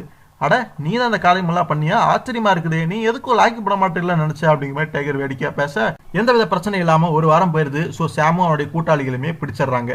ஸோ ஒரு குட் நியூஸுமே வந்திருக்குது. இவங்க கேட்டிருந்த அந்த பெடரல் மார்ஷல் அவருமே 2 நாள் இங்க வந்துருவாராமா. ஆனா வந்து மட்டும் என்ன போகுது, அவருக்கு இங்க வந்து ஒரு வேலையுமே இல்லை. இப்போ பாஸ் கும்பல் இப்போ மொத்தமும் கம்பி அணிக்கிட்டு இருக்காங்க. ஜோவோ ஜட்ஜு எங்கேயோ தலைமறை ஆயிட்டாங்க, திரும்பி இங்க வருவாங்கன்னு தோணல அவங்களுக்கு. ஸோ அதுக்கப்புறம் 2 நாளைக்கு அப்புறமா டைகர் வந்து அங்க இருந்து ஜிம்மியை கூட்டிட்டு கிளம்புறதுக்கு வந்து ரெடி ஆயிடுறாரு. வழி அனுப்புறதுக்காக அந்த மிஸ் மார்ச் அவளுமே அங்கதான் இருப்பான். ஸோ அங்க நவகோ கோட்டையில என்னை எதிர்பார்த்து காத்துக்கிட்டு இருப்பாங்க, நான் வந்து போய் ஆகணும் அப்படின்னு கடைசியா ஒரு வாட்டி அந்த பொண்ணுகிட்ட மன்னிப்பு கேட்டுமே போறாரு.